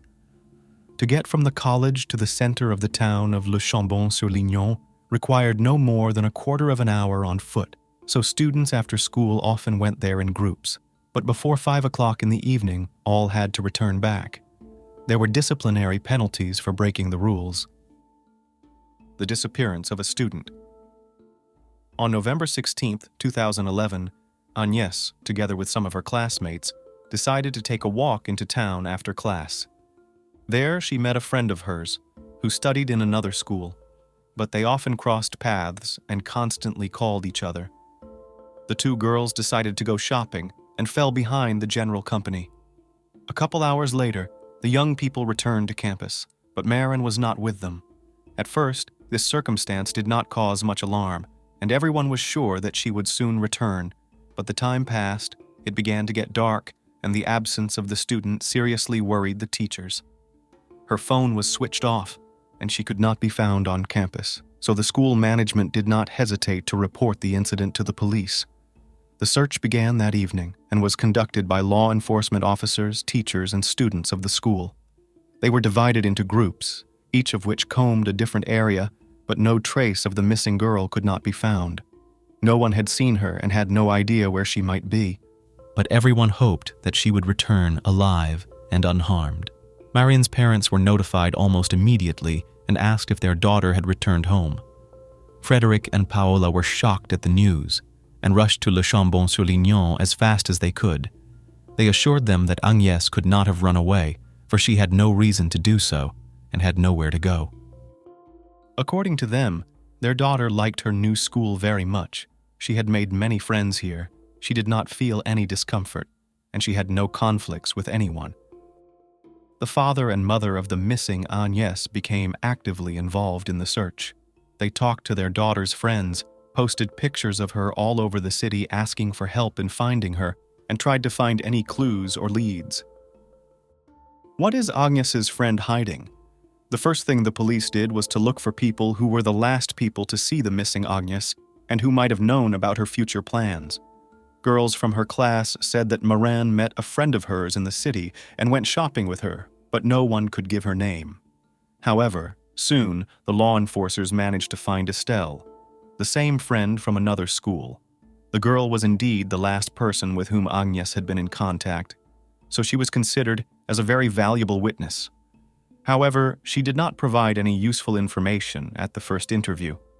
She said that Agnès had helped her choose a birthday present for her father. Then they had a milkshake each and said goodbye. Estelle headed for her home, and Agnès had to return to campus. The girl's story sounded plausible, but her behavior seemed a bit odd. She was visibly nervous and seemed to be holding something back. They decided to talk to her again, and suddenly the story she had told began to take on some details that she wanted to keep quiet. Estelle confessed that Agnès had planned to meet a young man that day, a man she had not told her the name of. Allegedly, it wasn't supposed to be a date, but the guys were going to do something bad, apparently taking illegal substances. A couple hours later, Estelle tried to call Agnès, but she didn't answer, and by evening her phone was turned off. The girl admitted that she lied at the first interrogation because Morin asked her not to tell anyone about the meeting with the mysterious guy, and she promised her that. However, when it became known about the disappearance of Agnès, Estelle decided to confess everything because she suspected that the sudden disappearance could be associated with this young man. It has been suggested that Agnès may have simply run away from college. The girl may have fallen in love and is now spending time with her secret boyfriend. Her phone was last online on campus the day she disappeared, but the device was turned off afterward and it was impossible to locate it. Nevertheless, police officers were able to quickly access all data regarding Agnès' calls and correspondence. It was then that the name of a 17-year-old Mathieu Moulinas, a high school student at the same school as the missing Morin, first came to the attention of the police. The first suspect. It turned out that the missing woman for the last few days corresponded with Mathieu Moulinas. But what could connect her with a 17-year-old young man? What interests they could have in common? In any case, the boy had to be questioned because he could have valuable information and shed light on the case. Nothing concrete or alarming in their correspondence could be found, but on the day of Agnès' disappearance, they were really going to meet on campus and walk together. Mathieu promised to show her something, but did not specify what it was. Moulin was first invited to talk to the police on November 17th. He behaved perfectly calm, but there were strange scratches on his face and hands that looked quite fresh. However, the young man admitted that he was dabbling in illegal substances, and yesterday he specifically overdid it, which caused him to lose consciousness and fell into a thorny bush where he lay for several hours. Classmates and educators confirmed that there were indeed problems with this student. Mathieu was admitted to Savenol College in January 2011. His parents transferred him here to supposedly protect him from bad company and problems. However, the young man even here used alcohol and various illegal substances, which raised the question of his expulsion. But he still felt sorry for him and was given time to improve. Moulinas looked like a typical rebel and troubled teenager. It was as if he challenged those around him with his appearance and behavior. He wore Gothic-style clothes, smoked and drank hot drinks right on the campus. He bragged about his antics to his peers, noting that he would not be punished for it. On the day of Agnès' disappearance, Mathieu disappeared for several hours. Toward evening, he came out of the woods in dirty clothes, with scratched face and hands, and to all questions he answered that he had had too much to drink and was passed out. Naturally, it all looked and sounded suspicious, but so far there was no hard evidence against him, and therefore the investigators decided to take a closer look at him. The spoiled son of rich parents. Mathieu Moulignas was born in December 1993 in the municipality of Négé-Solorgues in Gardner, and was the eldest of 3 children of the couple Sophia and Dominique Moulignas. He grew up with his 2 younger sisters in a fairly well-to-do family, and from childhood was used to having his every whim immediately fulfilled. From an early age, he was observed some strange things. The boy was quite aggressive, irascible, hard to find a common language with peers, and tried to stay apart from other children. In adolescence, the situation worsened. Mathieu had outbursts of rage, he often started fights, began to drink alcohol regularly, and experimented with all sorts of illegal substances. But at the same time, despite his aggression and antisocial behavior, the young man had a very attractive appearance, thanks to which he became popular with the opposite sex. At the time of the described events in his hometown, he had a girlfriend about whom his parents knew and whom he visited on weekends. Mathieu had a number of records with the police, including the theft of prescription drugs from a pharmacy, which he committed with a friend. But the case was hushed up, probably thanks to money from the teenager's parents. He was also able to get into a prestigious private school with a low-grade point average and problems with the law because his father offered to sponsor the school when it was in crisis. During interrogations, Moulignas behaved defiantly and arrogantly, but remained completely calm so that the police even doubted his involvement in the disappearance of Agnès. The guy was constantly twirling a yo-yo in his hands, his favorite toy, with which he never parted.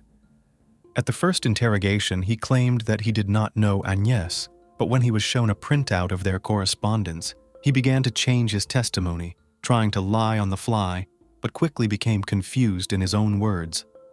According to the guy, he promised to show Agnès a clearing in the forest where mushrooms grow. Allegedly, they used them together, and after Mathieu became ill, and he fell into a thorny bush, where he lay until the evening, and when he woke up, he saw that Marin was not. He didn't go looking for her, but just went back to the campus because it was getting dark. A lawyer hired by the parents of the Moulignas was present at all the interrogations and recommended that his young ward show the place where he had last seen Agnès and where they, according to him, used mushrooms. However, Mathieu said that he would not be able to find that clearing because they stumbled on it by accident, and he got out of there on autopilot, not really understanding where he is and what is happening around. But Mathieu's words were soon refuted by experts who found no traces of mushroom ingestion in his blood. Moreover, the scratches on his body were recognized as a consequence of a struggle. That is, someone scratched him with nails, and apparently, it was a girl. A gruesome discovery in the thicket. The students of the school who had seen Mathieu coming out of the woods that evening pointed out the direction from which he had appeared, and it was in that part of the woods that it was decided to make a large-scale, thorough search. At that time, there was still a faint hope of finding Marin alive, but on November 18th, searchers awaited a terrible discovery. In a small clearing, hidden in a dense thicket, was found badly mutilated and partially charred body of the missing Agnès. Her clothes were torn, her underwear was missing. There were all the signs of violence, as well as traces of penetrating stab wounds. Doubt that this heinous crime committed by Moulignas, no one had no doubt, but it was necessary to wait for the conclusion of forensic experts, as well as to obtain confessions from the killer himself. Actually, when Mathieu was told about the terrible discovery, he did not particularly repudiate and began to testify, telling how everything was. Confessions of a ruthless killer.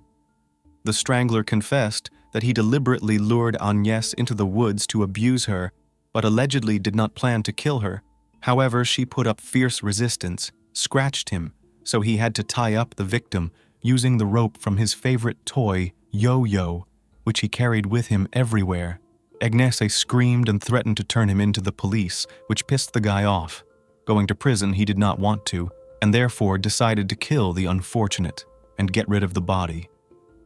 Mathieu brutally beat Agnès, breaking her arm, nose, several ribs, and shin, and then gave her 17 stab wounds, most of which came to the neck, face, and chest. When the victim stopped showing signs of life, he doused her with a flammable mixture from a canister and set her on fire, hoping that the fire would completely destroy the body. Then he quickly left, because it started to get dark, and he did not see that the fire was soon extinguished. He took his toy off the dead body and took it with him. The high school student told about the incident calmly and in detail, as if savoring every word and watching the reaction of the detectives. He felt no remorse or pity for the victim. The examination confirmed that under the fingernails of Agnès were particles of skin and epithelium Mathieu, and in her body revealed traces of biological fluid of the rapist. Also on the rope of the very toy Yo-Yo found sweat traces of both the perpetrator and the victim. After all the necessary studies and medical conclusions, Agnès' body was given to her parents, who buried their only daughter in Paris. It is noteworthy that the funeral took place on November 26, 2011, on her birthday. The first victim of a young psychopath. When law enforcers thoroughly took up the biography of Moulinas, they were shocked by the fact that Marin was not his first victim, but this information was carefully tried to hide. As it turned out, he had been cruel to others since childhood, bullying animals, other children, and even his own sisters. He always took an incomparable pleasure in hurting others and watching them suffer. In August 2010, Mathieu attacked his young neighbor Julia, with whom he knew since childhood. The girl showed interest in the handsome neighbor, and he decided to take advantage of it. The guy lured her into the woods, where he hit her on the head, and while the victim was disoriented, tied her up with Scotch tape taken from the house, and then abused the unfortunate. Moulinas then began to strangle her and probably would have killed her, but suddenly her cell phone rang. The perpetrator recoiled, looked around, and simply left the scene. A terrified Julia managed to free herself and called her parents, who immediately reported the incident to the police. Mathieu was arrested the same day. During interrogations, he cried, trying to appease the police, and also made attempts to shift all the blame on the victim, claiming that she herself provoked him, teasing and hinting at intimacy. But law enforcers understood that he had prepared for the crime in advance, and even took duct tape with him to immobilize the victim. Nevertheless, despite the gravity of the crime, Mathieu was not punished. The court took into account the very young age of the perpetrator, and instead of prison sent him for compulsory treatment in a psychiatric clinic, where he spent only 4 months. All this time, psychologists and psychiatrists worked with him and evaluated his condition. In December 2010, the chief specialist, who was in charge of Moulinas, gave a conclusion that he was fully rehabilitated, and after the course of therapy, he no longer posed any threat to others. The court, after reading this report, released the offender, requiring him only to attend several anger management sessions. Parental patronage. It is worth noting that the Moulina couple also put a lot of effort into getting their son released. They promised the judge that Mathieu would leave the region and not cause any more trouble, and they also said that they would make sure that the heir would undergo therapy. They hired the best lawyers who did everything possible to keep their client out of jail. After that, the parents started looking for a new school for their son, but since he had a criminal record for such a serious article, they did not want to accept him anywhere.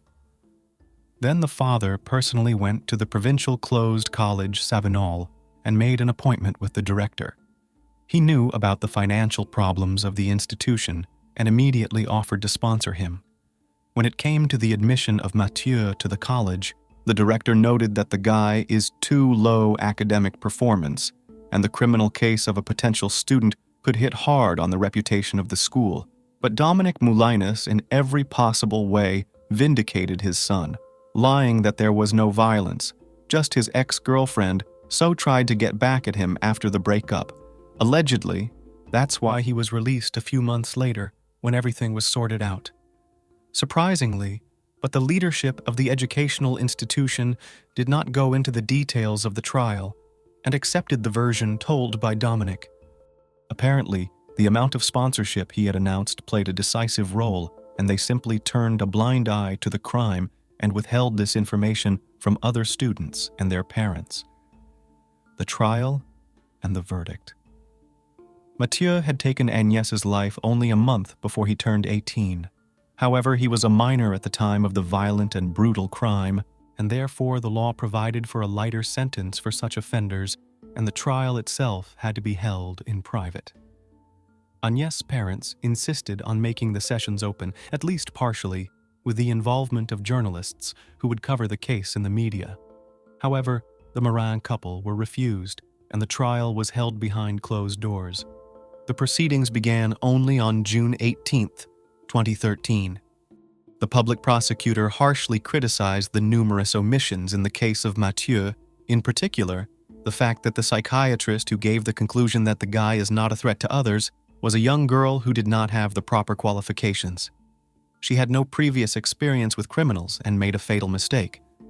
The defendant underwent a second psychiatric examination, and experts concluded that not only is he unrepentant, but he may well commit a similar crime again if given the opportunity. Mathieu himself confirmed this, stating that he enjoyed watching the victim suffer. Moulins was diagnosed with symptoms of schizoid and paranoid disorder, which together with outbursts of uncontrolled aggression made him extremely dangerous to others. However, he was fully aware of his actions and could be held responsible for them before the law. Moreover, the prosecutor insisted that the young man be tried as an adult due to the brutality of his crime, and his request was eventually granted.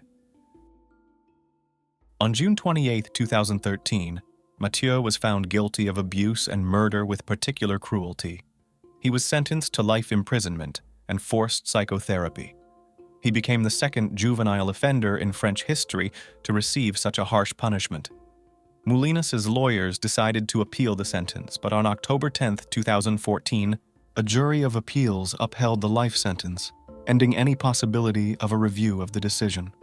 In 2016, Mathieu's parents wrote and published a book in which they described their bitter experience and admitted that their son remains unrepentant. Martin Gardner sat on the porch of his desolate home, clutching a photo album he had received years after the tragic day. That album had become a symbol of his loss, a living testament to a terrible tragedy. Martin's gaze stopped at the pictures of his small and innocent children, Talen, Sai, Savi, and Yazi. These pictures were all he had left of his happy days. As he looked into their faces, he could almost hear their children's voices filling this house with laughter and warmth once upon a time. Martin's first child was Talen, who was only 4 years old. To his father, he was the light of his life. The man dreamed of spending all his free time with him, teaching him everything he knew, and drinking beer with him in the future, when Talen would be a real grown man, and Martin himself would be gray and important. Little Saya, who was only 3 years old, always ran to her father when he came home from work, remembering to take her cloth doll with her. She always asked Martin to give her and her doll a kiss before she went to bed. This always brought a smile to her father's face, and he performed this sweet ritual with seriousness and respect. Savi, a 2-year-old girl, was silent and intelligent. She loved to flip through books and watch animal movies. Martin often took her on his lap and read her favorite stories to her. He saw in her the potential of a future intelligent and serious woman who would achieve great heights in life. And Yazi was the youngest, still a very tiny baby with deep black eyes. When Martin looked into her eyes, he saw a vast world there. Those eyes were exactly like those of her mother, Shenia Gardner. Martin remembered how happy he was that she had given him this beautiful world full of love, comfort, and children's laughter. But that world was shattered one fateful day. Shenia Gardner was born in the late 80s in Memphis, the American state of Tennessee. Little is known about her early years, other than the fact that she was the daughter of Eleanor Snodgrass, who once inhabited the cozy cabins of Madison, Alabama. Shenia's childhood and youth flowed as routinely as any other girl's. At that time, she was a young brunette with curly hair, slender and beautiful. The girl was always surrounded by loyal friends and displayed bright talents. Shenia was filled with a true creative spirit. She had a unique gift of composing songs. Music was her passion, and singing was her way of expressing herself. Her vocal abilities caught the attention of the locals, and she became a local celebrity. However, singing was only one of her many hobbies. Shenia was fascinated by the world of fashion and photography. She looked great in front of the camera and could turn everyday moments into works of art. Despite all these colorful hobbies, inside Shenia was a woman full of charity who always found time for religion. She often attended church and carefully cared for her family. Everything in Shenia's life seemed set and promised a bright future. Shenia was only 14 years old when she met Detrail Clayton. It started with a casual introduction through mutual friends. They immediately found common ground and became friends. By the time they grew up and graduated from high school, their relationship became more serious, and the young people officially became a couple. Shenia and Detrail spent a lot of time together. Everyone considered them serious and stable young people. However, there were some questionable episodes in their record. Both were seen in minor offenses, such as traffic violations or disorderly conduct on the streets. In 2008, things got more serious.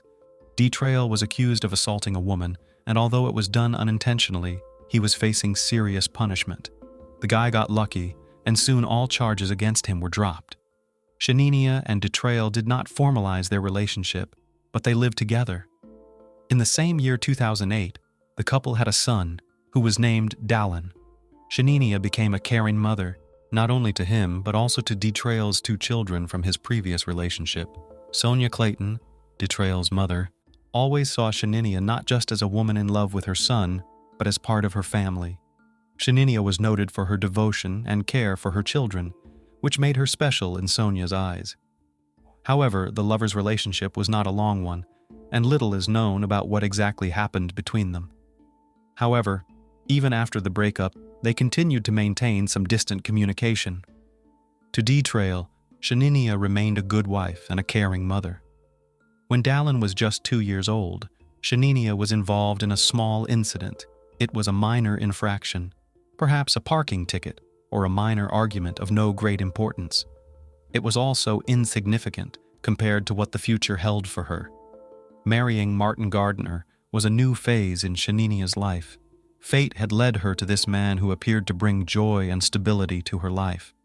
Shenia, on the other hand, won Martin over with her kindness and love for children. In her eyes, he saw an ocean of feminine tenderness and wisdom. Their story developed rapidly. In September 2013, they decided to start their life together and moved into an apartment complex in southeast Shelby County. The wedding was just the beginning of a new phase of their life together. Shortly after the celebration, they had their first child, baby Talon. And in 2014, little Saya was born into the world. Soon, 2 more girls, Savi and Yazi, came along, making their big family even happier and busier. In total, Martin and Shenia had 4 children together, as well as 1 child from the young woman's previous relationship. For the young mom, children always came first, and she enjoyed working part-time at the children's hospital. Moreover, she was actively involved in a center that raised funds to help children. It was her calling, and she gratefully dedicated her life to helping those in need, on the cusp of a terrible event. Friday, July 1st, 2016. An ordinary day that didn't portend anything out of the ordinary. Around noon, Shenia was on the phone with her husband, Martin. Her voice was calm, as it usually is. She told her husband that she was going to watch a movie with the kids. There was nothing to indicate that something terrible was going to happen on this ordinary day. And then, at that moment when the spouses were having a quiet conversation, an incomprehensible madness began to happen. Suddenly, Shenia changed. She took a kitchen knife and went into the living room. There, she attacked her own 6-month-old daughter, Yazi. The defenseless little girl who couldn't fight back was caught in a terrible trap. Her life was cut short in an instant at the hands of her most loved and closest person. Dallin, the oldest of the children, he was only 7 years old, witnessed this nightmarish scene. A terrible tragedy played out before his eyes, for which he was too young to understand. The boy thought only one thing: he must do something to save his younger brother and sisters. Panicked and desperate, he ran out of the house. Shenia didn't stop there. The young woman followed her son out of the house, armed with a knife, ready to continue her nightmarish plan.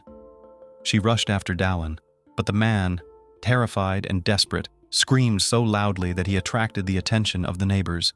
A couple of neighbors heard his screams and quickly went outside to see what was going on. They found themselves witnessing a nightmare that did not settle in their nines. Realizing that Dallin was being watched, Shenia went no further.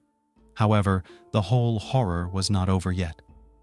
Shenia returned to the house where Savi and Talon were waiting for her. Distraught, she went up to the bedroom where the little ones were. It was the last moments of their innocent lives. Meanwhile, those who witnessed the nightmare didn't waste a second. They quickly called emergency services, asking for help and rescue for little Dallin and his younger siblings. At that moment, none of them could have imagined the tragic consequences that awaited this peaceful street. Sheriff's personnel arrived on the scene and were confronted with an eerie scene. Inside the home at 7449 Southern Hill Drive, they found a bloodied Shenia and her 4 children lying motionless, bereft of life. The sight left everyone in shock. Shenia sat with her cell phone in her hands. She slowly dialed the number of Martin, her husband. Her voice sounded quiet and cold as she confessed to killing her children.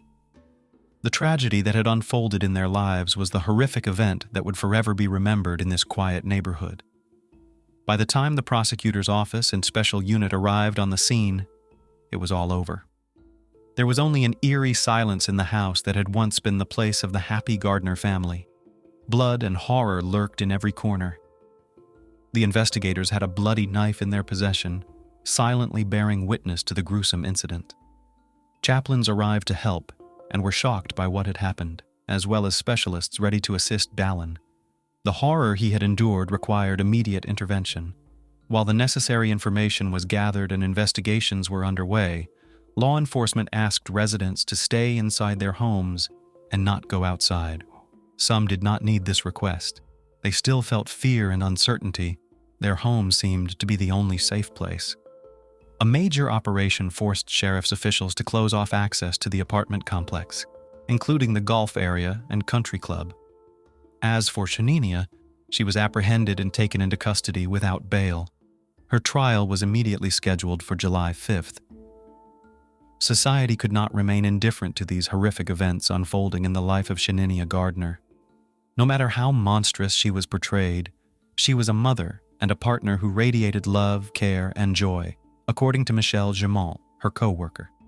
Michelle vigorously defended Shenia on social media, speaking out about the unfairness of the allegations. She also brought up an important aspect: postpartum depression.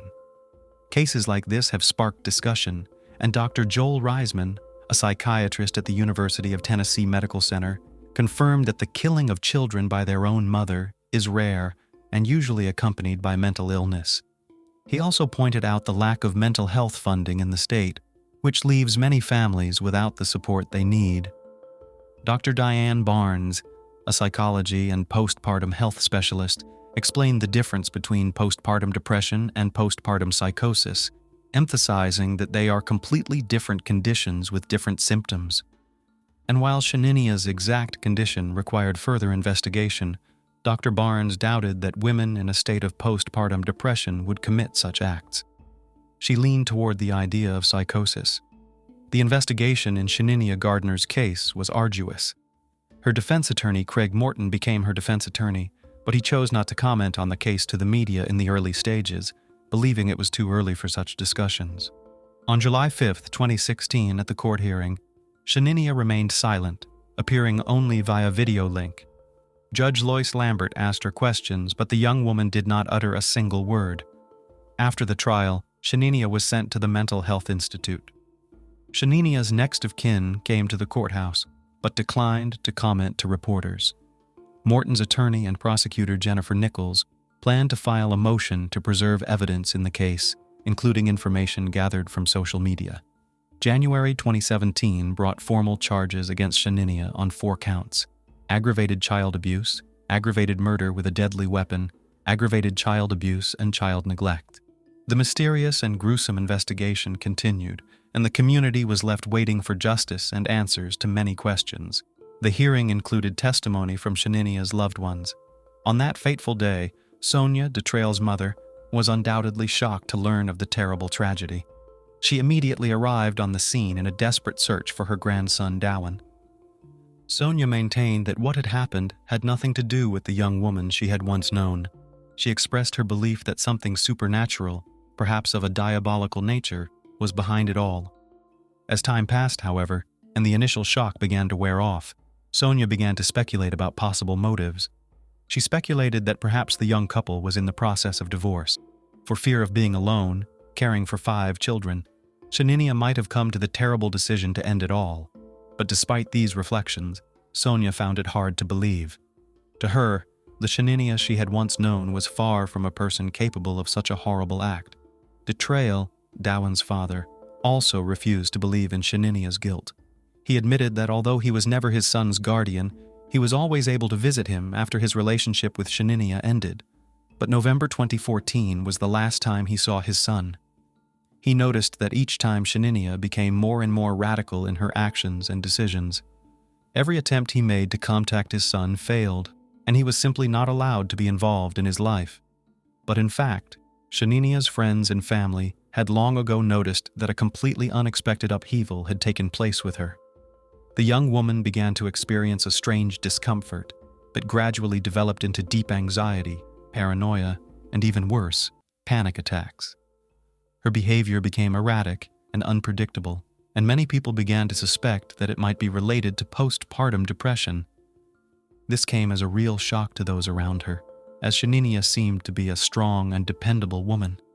She had always been the one in control, but now she seemed to have lost her footing. Her sudden change in behavior made many people wonder why this tragic situation happened. The first signs of strange behavior began in March 2015, and none of her friends and family could figure out what was going on. One day, Shenia left work early and picked up her children. With 5 children in the family car, she headed down an unknown road leading away from their home. At the time, her husband Martin assumed that his wife had gone for a walk and to unwind in some park. This was quite typical of her daily routine. However, as the hours passed, she never returned home. Very disturbed, Martin decided to put out an APB for his wife. At the wheel, with 5 children in the cabin, Shenia headed east and traveled more than 74 miles separating Memphis from Corinth, but she didn't know anyone here, and she had no apparent reason to go there in particular. She was later found in the emergency room of St. Francis Hospital, but police never revealed how or why she ended up there. Shallow cuts were found on her neck and one of her wrists. If she was trying to take her own life, her only witnesses were her children, but they were too young to realize what was happening. Shenia was eventually returned home by authorities, but after that, even more bizarre behavior began. She told Martin that someone was threatening her and their family. Her husband was shocked, as Shenia provided no details about who it might be or why, and there were no prior instances of such threats. Also, when Shenia was with family and friends, she started complaining about her work and workload. She claimed that she felt very bad about it. Soon, she began to claim that some of her co-workers wanted to harm her. Despite these abnormalities, Shenia showed no signs of abuse or violence toward her children or others. The long wait for trial was not an easy one, and it was severely delayed due to the numerous psychiatric evaluations the defendant had to undergo. Added to this came the COVID pandemic, which only added to the length of the trial, longer than anyone expected. In 2021, the non-jury trial finally began. The defense focused its strategy on Shenia's mental illness argument. The prosecutors acknowledged her said mental illness, but they insisted that the defendant was still capable of understanding the difference between right and wrong and was aware of the illegality of her actions. Finally, a Shelby County Criminal Court judge, James, rejected the defense, and in December 2021, Shenia Gardner was found guilty of all charges against her. In February 2022, Shenia, 34, appeared in court for sentencing, with her husband Martin also in attendance. Judge James sentenced her to life in prison for each count of murder, as well as 15 years for each additional count of child abuse and neglect. Shenia will only be able to apply for the possibility of parole after serving a total of 51 years in prison. Given the 5 years she spent in prison prior to sentencing, Shenia will be eligible for parole in approximately 46 years, when she will be 80 years old. After sentencing, the prosecutor stated that he agreed with the decision because it was consistent with their desire to achieve justice for Martin and his children. In turn, Martin expressed some relief upon learning that Shenia would never be able to harm any children again. Sonia, Dallin's grandmother, stood among people, including neighbors, family members, and law enforcement officers, during an evening vigil at the apartment complex where the family lived. In remembrance of the innocent victims, those who came to say goodbye held red and white candles and prayed several times for the souls of the departed. The Reverend Pastor of the Baptist Church noted that the vigil was the beginning of a healing process for the entire community, because in the end, the only thing in the hands of those present was a desire to support the surviving baby and his father and help them through this difficult moment. Trail did not attend the memorial ceremony. On his behalf, Sonia told the media that he was too overwhelmed with anger to show up for the ceremony. The president and CEO of the children's hospital where Shenia worked also expressed their condolences on behalf of everyone at the hospital. Martin's colleagues set up a social media account to help him with funeral arrangements for his 4 children. During the ceremony, while saying a few words about his children and family, Martin showed incredible fortitude and nobility in his words. In his final speech, he emphasized that his home was happy when his children and Shenia were there, and that this is how it will remain in his memory forever. A paradise beach turned into a death trap for lovers. It is believed that an investigation on the heels of a crime is the most effective and often leads to success. The methodology itself implies immediate response, operational collection of evidence, and questioning of witnesses, which significantly increases the chances of quickly solving the case and holding the guilty accountable. However, if it is not possible to identify the perpetrator, the investigation can drag on for years and even decades until the criminal case is frozen and transferred to the archive after the statute of limitations expires. However, sometimes unsolved and seemingly hopeless investigations receive unexpected developments many years later, which helps to find the right lead and achieve results when no one believed it anymore. The case of Lindsay Cutshall and Jason Allen, which had been gathering dust on the shelves for almost 15 years, is a prime example of this. At the time, it was not possible to solve it despite the operational actions of the investigative team and the high reward offered for any information. The main problem was the lack of motive for such a brutal act against the loving couple. In addition to this, it was not possible to find any witnesses, murder weapons, or any significant clues. It was a typical dead end, and no one hoped that the truth would ever be discovered. However, a decade and a half later, solving this case was helped by another brutal crime. It also turned out that at least 4 people knew what had happened, but all these years, they remained silent. Who were Lindsay Cutshall and Jason Allen? Lindsay Cutshall was born in the small town of White Eyes in Coshocton County, Ohio, in 1982. She grew up in a very religious family, and her father was a pastor of a Christian community. Despite a strict upbringing from childhood, she was very active, engaged in sports, and later became interested in hiking and extreme tourism. After finishing school, Lindsay became a student at Appalachian Bible College in West Virginia. During those years, she regularly climbed mountains of various difficulty levels, rafted down turbulent mountain rivers, and even organized hikes herself.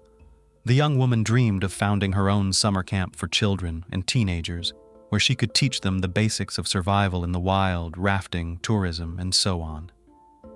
Jason Allen was born in the city of Zeeland, in the American state of Michigan, in 1978. He also grew up in a deeply religious family, and from a teenage age was seriously interested in hiking tours, mastering survival in the wild. The young man was tall, athletic, toned, possessed leadership qualities, and was able to find like-minded people to conquer new heights. The couple met in 2002 during a hiking trip in the Appalachians. At that time, Lindsay was still a student, while Jason worked as a mountain guide and climbing instructor. The young people immediately felt mutual sympathy, and just 6 months after their first meeting, the young man came to the girl's parents and asked for their daughter's hand in marriage. Her parents were not opposed and gave their blessing to the lovers. The young man's parents also approved of his choice, after which the couple was officially engaged. Alan presented the young woman with a beautiful diamond ring for this occasion, which was soon to be complemented by another, an engagement ring. The young couple planned to get married in September 2004, had big plans for their future together, and wanted to buy their own large house where they could live comfortably and raise their children. Unfortunately, these plans were not meant to come true. The final trip. In the summer of 2004, Lindsay and Jason worked as senior counselors at a Christian summer camp called Rock N Water, located in El Dorado County, California. After their wedding, they planned to open their own similar camp, so they were gaining experience and learning the nuances of working with the younger generation. On the evening of Friday, August 14th of that year, the couple decided to take a weekend trip to the San Francisco area. They informed their colleagues of their plans in advance, leaving 2 of the most experienced counselors in charge of the camp. Lindsay and Jason promised to return by Monday, so their short journey was expected to cause no complications either for the couple or for their temporary replacements. They set off in a 1992 red Ford Tempo, owned by Lindsay, and that was the last time anyone saw them alive.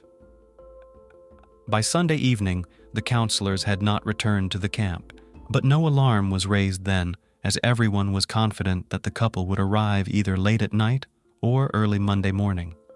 However, when it was discovered after the morning roll call at 8 a.m. that Jason and Lindsay were still missing and their phones were unreachable, their colleagues decided to contact the police and also inform the missing couple's families about the situation. The parents, horrified upon hearing the news, rushed to the camp to learn more about the incident. Everyone knew that the couple was very responsible in their duties. They were never late, and if any unforeseen circumstances had occurred, they would have found a way to communicate that. The challenging search. Upon arrival at the camp, law enforcement officials interviewed the couple's colleagues, and the investigation immediately encountered a serious problem. No one could precisely say where the young couple had gone. It was only known that they planned to explore around San Francisco, and given their great love for adventure and extreme leisure, they could be in the most remote corners where there was neither communication nor civilization. While the police waited the legally mandated 2 days during which the missing were expected to report themselves, relatives and friends decided not to just sit back, but to organize a search themselves. They called everyone they knew, trying to find out when the couple last made contact with anyone, distributed flyers with photos of the bride and groom, and requested anyone who might have seen them to respond immediately. By Tuesday, law enforcement had joined the search operation. The main search unfolded around San Francisco, its suburbs and surroundings. However, the area was vast, and it was simply not possible to thoroughly comb through it. Then, one of the friends noted that the couple loved the wild, rocky beaches that were always beautiful and secluded, prompting the police to focus on these areas. Bodies in sleeping bags. For several days, the search yielded no results, and the hope of finding the couple alive was diminishing rapidly. Then, on Wednesday, August 19th, a patrol helicopter flying over one of the rocky, wild beaches reported that 2 bodies were found in sleeping bags on the desolate coast, and it seemed unlikely they were just resting there. The first thing police encountered upon arriving at the scene was a red Ford Tempo parked on a cliff near a lookout point in a small shelter for tourists, from which a steep trail led directly to the scenic, wild beach. The car was immediately checked in the database and found to belong to the missing student, Lindsay Cutshall. Descending the trail to the beach, law enforcement found 2 bright sleeping bags containing individuals. At first, it might have seemed they were merely sleeping, but no response came to calls or noise. Approaching closer, The officers saw that the sleeping bags contained a young man and woman, both showing no signs of life. A brief initial examination suggested that their lives had been taken by gunshot wounds to the head, and given the distinctive smell of decomposition, they had been there for more than a day. All the belongings of the deceased, including mobile phones and wallets containing bank cards and cash, were found beside them. Therefore, a robbery as the main motive was almost immediately ruled out. The keys to the parked car above were also visibly placed, ruling out car theft as a motive. Investigators immediately suspected that the deceased were the same young people who had gone missing last week near San Francisco. Their suspicion was confirmed by documents found nearby under the names Lindsay Cutshall and Jason Allen, but the bodies still needed to be identified by relatives. The arriving parents of the couple, who had hoped until the last that the remains belonged to someone else, were devastated by grief upon recognizing their children. Investigation and initial theories. Thus, theories involving robbery or an attempted carjacking were dismissed since all valuables, money, and keys were left untouched in plain sight. Moreover, forensic analysis revealed no signs of physical assault or intimate assault on the bodies, except for the gunshot wounds to the head. It appeared that Lindsay and Jason were simply sleeping peacefully at the time of the incident and did not have a chance to react. They made no attempt to defend themselves, flee, or even get out of their sleeping bags. Everything pointed to a swift act that resembled an execution or vendetta. But who could have taken the lives of two individuals in such a brutal manner, and why? The questions multiplied, but no answers were forthcoming. There were no signs that anyone else had stayed in the area. The beach was quite secluded, and accessing it via the steep trail was challenging. Despite efforts, no shell casings were found nearby, leading investigators to theorize that the shooter either took them or threw them into the ocean. The shots had been fired at close range into the heads of the sleeping tourists, indicated by specific traces, so the casings, if not deliberately moved, would have been nearby. Interestingly, the beach appeared quite clean, yet a few meters from where the sleeping bags with the bodies were found, an empty beer bottle lay. The deceased did not drink alcohol as they led a healthy lifestyle, suggesting the bottle might belong to the mysterious shooter. This particular brand of beer was rarely found in the area and likely came from a neighboring state. As no other clues were found, this bottle was considered a significant lead, although it was unclear whether it had any connection to the shooter or the crime.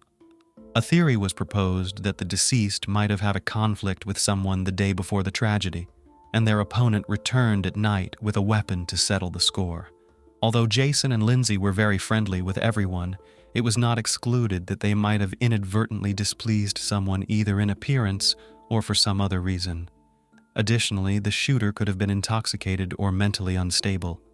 From the bullets extracted from the victims' skulls, experts determined they were fired from a Marlin brand rifle, .45 caliber, model 1894, produced by Marlin Firearms Company.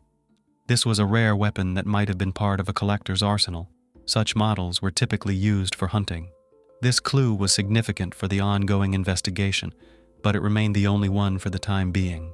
Investigators speculated that the shooter was likely a male acting alone. He could have been a hunter, collector, or firearm enthusiast. The couple's route, search, and witness interviews. The investigation now aimed to establish the route the couple had taken, who they might have contacted, and when they were last seen alive. The first task presented few issues, as the couple had taken numerous photos, and their camera remained untouched among their personal belongings. Additionally, in the tourist cabin near the lookout point where they parked their car, there was a guest book where visitors could leave notes. The engaged couple had written a couple of entries expressing that it was one of the best weekends of their lives, filled with love, happiness, and the discovery of perhaps the most beautiful beach they had ever seen. It was discovered that on Saturday the couple had stopped at a fishing pier about 20 miles from where their lives were ultimately taken. This was evidenced by the photographs they had taken there, prompting law enforcement to visit the area and speak with locals in search of potential witnesses. Many remembered the young couple traveling in a red car. They were looking for a place to stay overnight, but found no vacancies in any of the 3 nearby hotels. This was because August is peak tourist season in the area, and most travelers book their accommodations well in advance. The couple then dined at a local restaurant, walked around the area, took several photos, and set off again in the evening. According to everyone who saw and interacted with them, they were friendly, engaged in no conflicts, and appeared happy and carefree. None of the witnesses could recall anything suspicious or unusual. Notably, the beach where the bodies were found was located in a protected area where camping was prohibited. However, since the young people could not find a place to stay overnight, they decided to settle on the beach, but chose not to set up a tent, instead using their sleeping bags. They believed that on a warm August night on a secluded beach, they faced no threats, and planned to head back at dawn to return to the Rock and Water camp on Sunday as promised. This information helped narrow down the time frame during which the couple was likely taken from life. They went to sleep but did not survive until morning, indicating they were likely taken from life between 11 o'clock Saturday night and dawn on Sunday. The first suspect.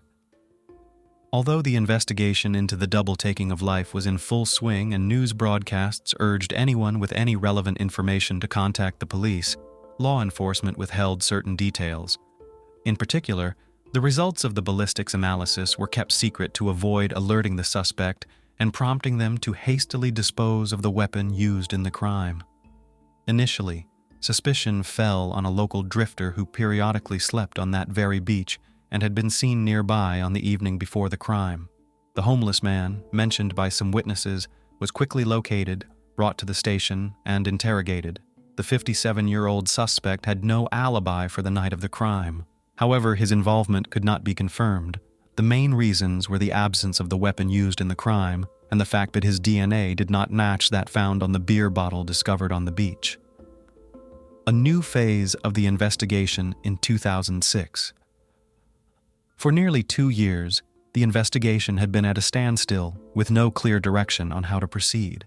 Then, in the spring of 2006, law enforcement decided to publicize the data they had on the weapon used in the crime and to reach out again to potential witnesses by offering a $50,000 reward for any useful information that could lead to the perpetrator. Following this announcement, about 1,000 calls came in, but most did not aid the advancement of the investigation. However, law enforcement became interested in 26-year-old Sean Gallen, pointed out by several locals.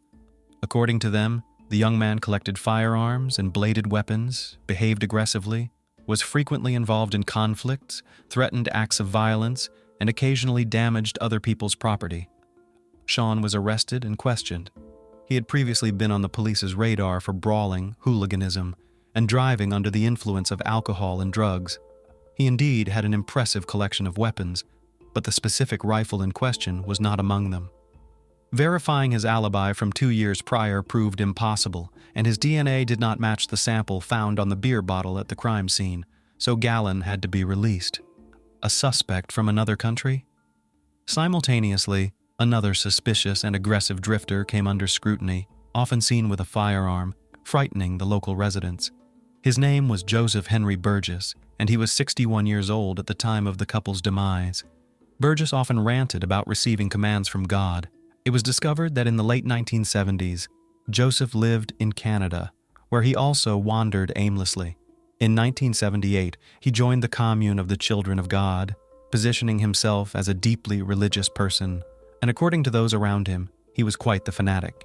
He soon had a conflict with 2 young people that escalated into outright enmity, and a few weeks later, these individuals were found lifeless, each with several close-range gunshot wounds to the head.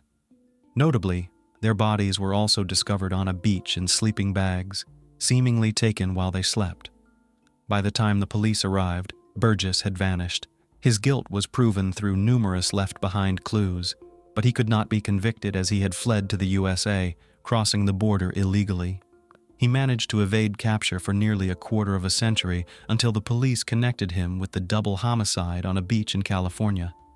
However, they were unable to interrogate him as a shootout occurred during his apprehension, resulting in the deaths of a police sergeant and Burgess himself who opened fire.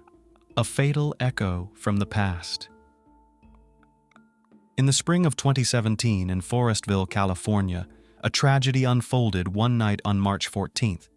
Gunshots rang out in the Gowan family home, prompting alarmed neighbors to immediately call the police. The victim was 35-year-old Seamus Gowan, and the perpetrator was his older brother, Sean. An argument had erupted between the siblings, during which Sean, under the influence of prohibited substances, grabbed a firearm and discharged 3 bullets into his younger brother. Police recognized the shooter's name, as Sean had previously been detained as a suspect in a double homicide on a beach, but was released due to a lack of evidence. Since then, he had been in police sites twice for property damage and making threats, but had only received fines. It was also discovered that the detainee was an avid hunter and had a hobby of crafting knives and other bladed weapons. Those around him described him as antisocial, aggressive, and unpredictable. After taking his brother's life, Sean attempted to flee but was almost immediately apprehended. Law enforcement then decided to thoroughly reinvestigate this man's potential involvement in a couple's perpetration from 13 years prior. His personal social media page revealed much, where he posted pictures of his substantial weapon collection and discussed supposed telepathic and extrasensory abilities. According to his posts, he believed he was on a special mission, receiving assignments from space. This seemed like delusions of a disturbed mind, and police suspected Sean indeed had serious mental disorders. He stubbornly refused to cooperate with the investigation, spoke nonsensically, and insisted on his innocence. However, when detectives checked the personal messages on his deceased brother's page, they found something intriguing.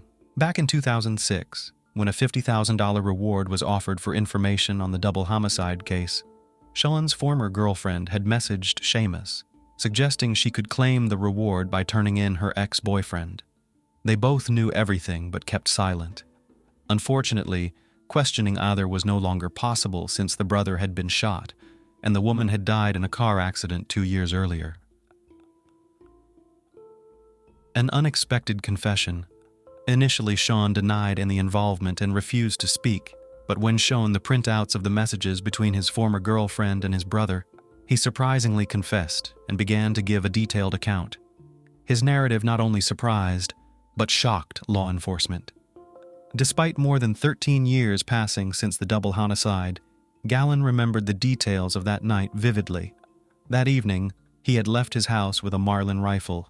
Intending to hunt in a wooded area, he aimlessly wandered for a couple of hours before descending a trail to a wild beach, which, he claimed, was a spot to encounter boars. As he walked along the shore, he spotted 2 bright sleeping bags. Approaching closer, he discovered a young man and woman sound asleep inside. He stood watching them for several minutes, then suddenly heard voices in his head commanding him to end their lives. Sean claimed this was the mission from space he could not ignore. He placed the barrel of his rifle almost against the young man's head and pulled the trigger. The sound woke the young woman, but before she could comprehend the situation, a second shot ended her life as well. He decided to collect the casings and carried them away in a beer can he had emptied while descending to the beach. Later, according to him, he tossed the can into some bushes in his father's backyard, where he went to give the rifle to his father and asked him to hide it. His elderly father asked no questions and simply buried the weapon in the dirt floor of the cellar in his old barn. Remarkably, Sean's claims were verified. The rifle was found at the site of the now collapsed barn, and the beer can with the casing still rested in the overgrown bushes in the backyard. The fact that the murderer's father had passed away in 2009 and his property had since fallen into disrepair and abandonment helped preserve these items.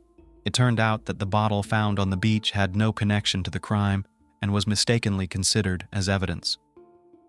Forensic psychiatric evaluation, Sean Gowan blamed the voices in his head, which he claimed ordered him to commit acts of violence, and asserted that he was not aware of his actions. His defense attorneys also insisted that Sean was mentally ill and unfit to stand trial. It was up to qualified psychiatrists to determine the truth of these claims. The evaluation revealed that the accused did indeed suffer from a range of mental disorders, exacerbated by the effects of alcohol and prohibited substances. However, at the time of the crime, he acted deliberately, carefully planning each step. Sean was fully aware of how to proceed and how to cover his tracks to avoid police detection. This was precisely why he first ended the life of the young man, knowing that if anything went awry, the woman would not be able to resist. For the same reason, he took the casings with him and prudently gave the rifle to his father, asking him to hide it. According to the psychiatrists, although Gallon had mental deviations, he was competent to stand trial and be held accountable for his actions. What was surprising in this complex case was that his parents, brother, and former girlfriend knew, or at least suspected, that he had committed the double homicide, yet none of them had turned him over to the police.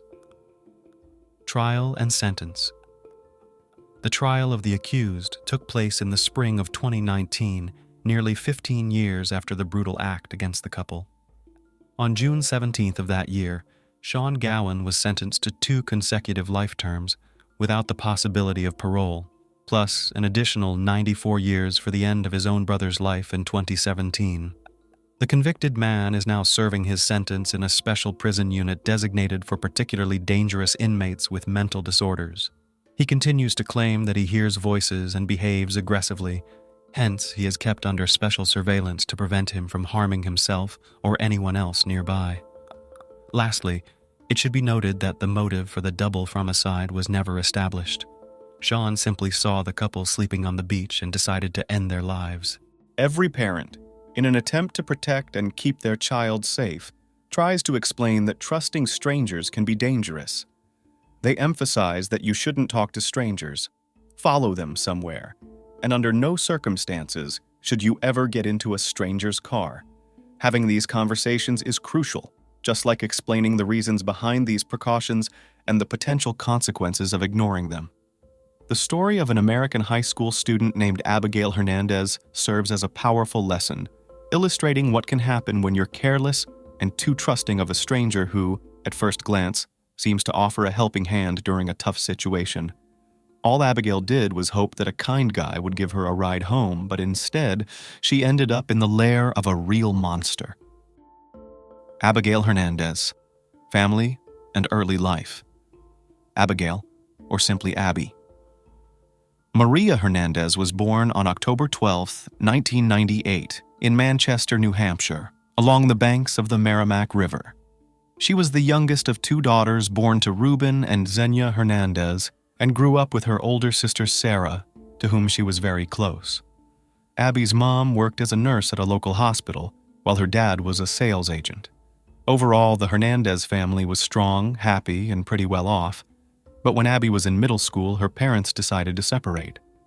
Not long after the divorce, her father remarried and started a new family, while the daughters from his first marriage continued to live with their mom.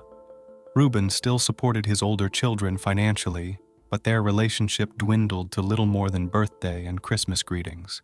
From a young age, Abby was an active, curious, and social child. She always had a ton of friends, and she constantly shifted between different hobbies and activities, eager to try everything and be everywhere. Abby played sports, was a talented artist, enjoyed photography, read a lot, and studied foreign languages, which she picked up effortlessly. Around the age of 12, Abby became a member of a local outdoor club, regularly going on camping trips, hiking, and falling in love with the mountains. She also became pretty skilled in wilderness survival, putting those lessons to good use on various adventures. It's not surprising, considering New Hampshire's natural beauty, with its forests, mountains, and rivers. It's a paradise for outdoor activities, hiking, and climbing. This is a state that attracts adventurers, thrill seekers, and nature lovers from all over the country.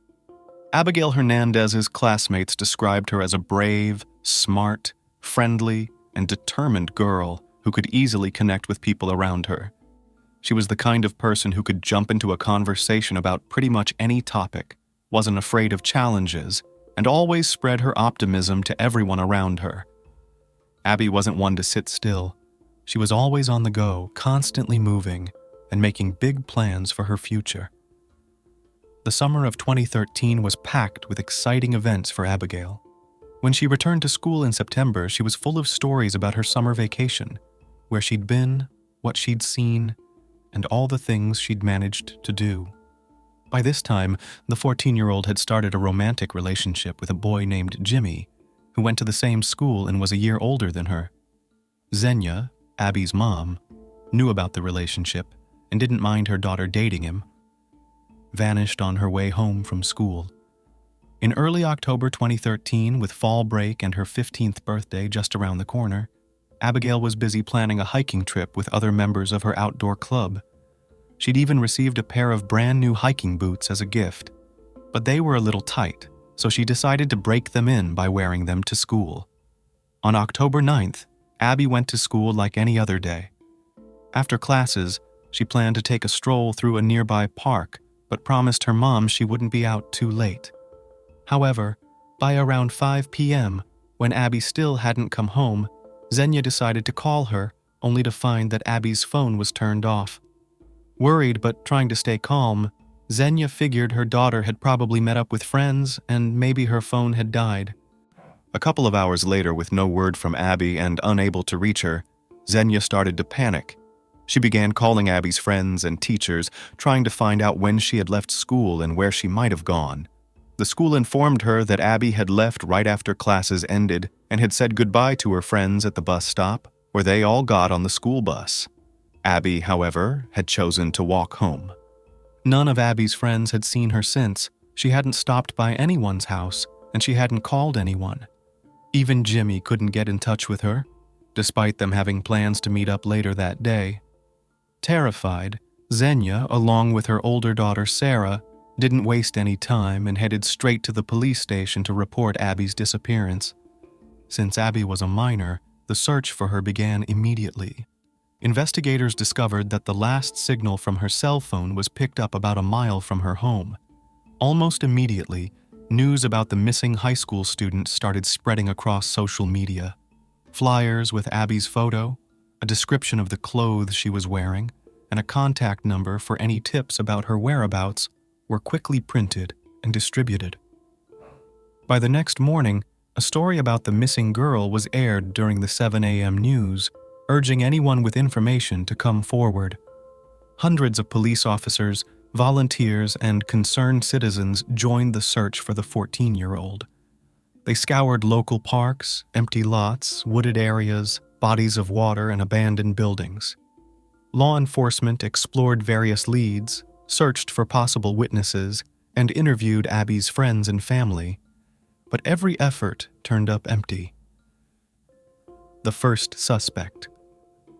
Detectives investigating the case tried to find out if Abby had any enemies, grudges, or perhaps an overly persistent admirer, but everyone who knew Abby insisted that she was always the life of the party, a friendly, open, and kind-hearted girl who didn't have any adversaries. She never got into conflicts, and none of her friends had ever heard of anyone stalking or harassing her. One of the first people detectives interviewed was Abigail's boyfriend, Jimmy, who quickly became the prime suspect. They questioned him about whether there had been any disagreements or arguments between them, whether he had any reason to be upset with her, or if he might have had any motive to harm her. But Jimmy seemed stunned by the questions, baffled as to why he was under suspicion, and couldn't fathom how anyone could think he would want to hurt his girlfriend. Jimmy had a rock-solid alibi for the time Abby went missing, which was backed up not just by his family but also by his teachers and about a dozen friends. That day, his schedule was packed. School, sports practice, rehearsals for an upcoming performance with his school band, and his grandfather's birthday party, all of which he attended without missing a beat. Jimmy fully cooperated with the investigation, telling police everything he knew, but it didn't help move the case forward. It was as if Abby had vanished into thin air. Despite months of searching, there wasn't a single clue or even a hint about where to look next. Detectives understood that the chances of finding the teenager alive were dwindling, but Abby's family refused to give up hope. The mysterious letter and a surprising theory.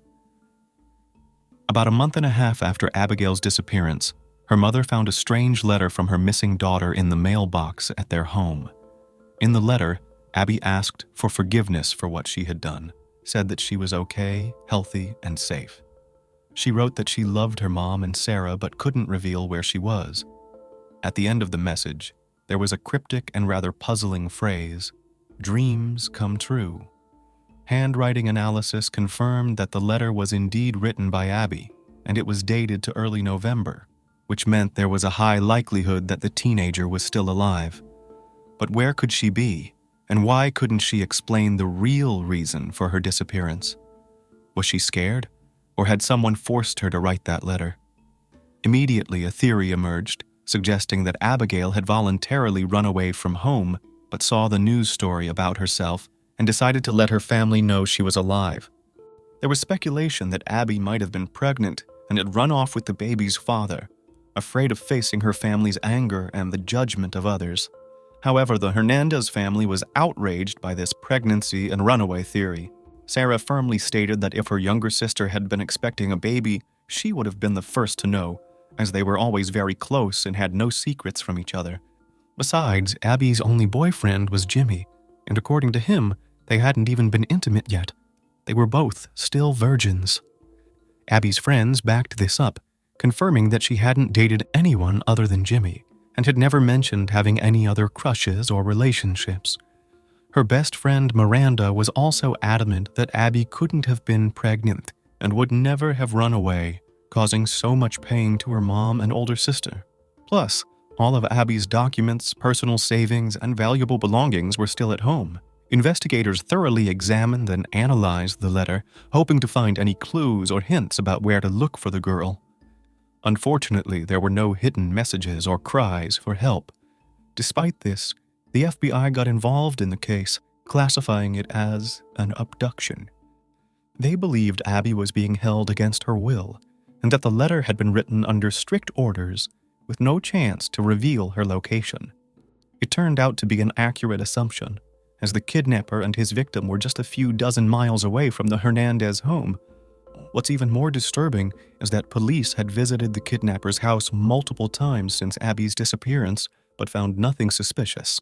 Meanwhile, the man himself felt tracked and frantically thought about what to do with his captive. Who is Nathaniel Kibbe? Now it's time to introduce the kidnapper himself. Nathaniel, or just Nate. Kibbe was born on July 15, 1980, in the same town as Abby. There isn't much reliable information about his family, but some sources suggest that he was raised by his mom alone and never knew his biological father. In his school years, Nate was a real troublemaker, a bully, and that one kid everyone was scared of. He constantly got into fights and clashed with those around him. Even more unsettling, he kept a list of people he disliked, people he planned to beat up or harm in some way. From a young age, he displayed aggression and cruelty toward others, making his peers avoid him while teachers struggled to handle his behavior. As a teenager, young Kibbe caught the attention of the police several times for different offenses. He was part of a gang, which he took great pride in, had a fascination with firearms, and knew a lot about them. He had multiple run-ins with the law for assault causing serious injuries, illegal possession of substances, and petty theft, but he always got off with just a slap on the wrist. Interestingly, Nate had attended the same high school as Abby, but since he was 18 years older than her, they never crossed paths, either in or outside of school. After finishing high school, it seemed like Nathaniel decided to turn his life around and leave his criminal activities behind. He got a job at a local business where, in general, his co-workers and management were generally positive about him. But a couple of years later, after a serious conflict, Nate quit, moved to the suburbs, and settled in a trailer park in a far from prosperous neighborhood.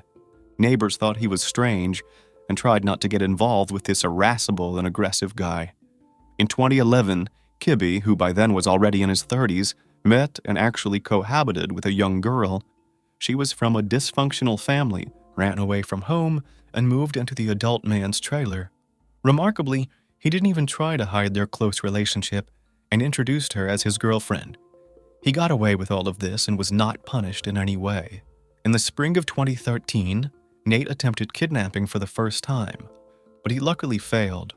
He attacked a 15-year-old schoolgirl right at a bus stop near the school and tried to force her into his car. However, she put up fierce resistance, began to break free and call for help. Passers-by ran to the screams, and the attacker promptly left the scene. Surprisingly, despite the testimony of the victim and witnesses, the case was quickly closed and it never went to trial. For some reason, no one thought this guy could pose a real threat. A kind stranger. Now let's go back to the day Abigail disappeared, October 9th, 2013. As already mentioned, on the eve of her 15th birthday, the girl received a gift of hiking boots that were a little too tight for her. She decided to wear the shoes a little before hiking in the mountains and wore them to school. Toward the end of class, Hernandez realized her mistake, but didn't give up and walked home. It was getting harder and harder to walk, and each step was painful, but there was still a long way to go home. Suddenly, an old pickup truck, driven by Nathaniel, pulled up beside her. The smiling young man offered her a ride to wherever she wanted to go, but she refused. Nevertheless, the stranger did not give up and continued to roll slowly beside the potential future victim. Nate noticed that Abby was limping a bit and asked her what had happened. Abby sighed and admitted that her new boots were too tight and had given her a blister. Hearing this, the man simply swung open the passenger door and gestured for her to hop in. After hesitating for a moment, Hernandez accepted the offer. She assumed that this kind, smiling man couldn't possibly be dangerous, but she was terribly wrong. On the way, Kibbe started making small talk, trying to put his victim at ease, and he did a pretty good job of it. Abby felt safe, answering his questions and even laughing at his jokes. At one point, the man mentioned that he needed to stop by a hardware store to pick up a few things for a repair job. As they pulled into a dark parking lot, Abigail grew visibly nervous. She told him that her house wasn't far from there and that she could walk the rest of the way. Catching the unsettling look in the driver's eyes, she tried to unbuckle her seatbelt and jump out of the car, but Nate had anticipated her move. In one swift motion, he grabbed her by the clothes with one hand and pulled a gun out of the glove compartment with the other. He pointed it directly at Abby's face and threatened to kill her if she tried to resist. The attacker then tied her hands and feet with zip ties and put a baseball cap on her head in a way that blocked her view, making sure she couldn't see where they were going. But soon, he noticed that Abby had shifted the cap to try to see the road. This infuriated him. He pulled out a stun gun and shocked her until she lost consciousness. Imprisoned by a deranged sadist.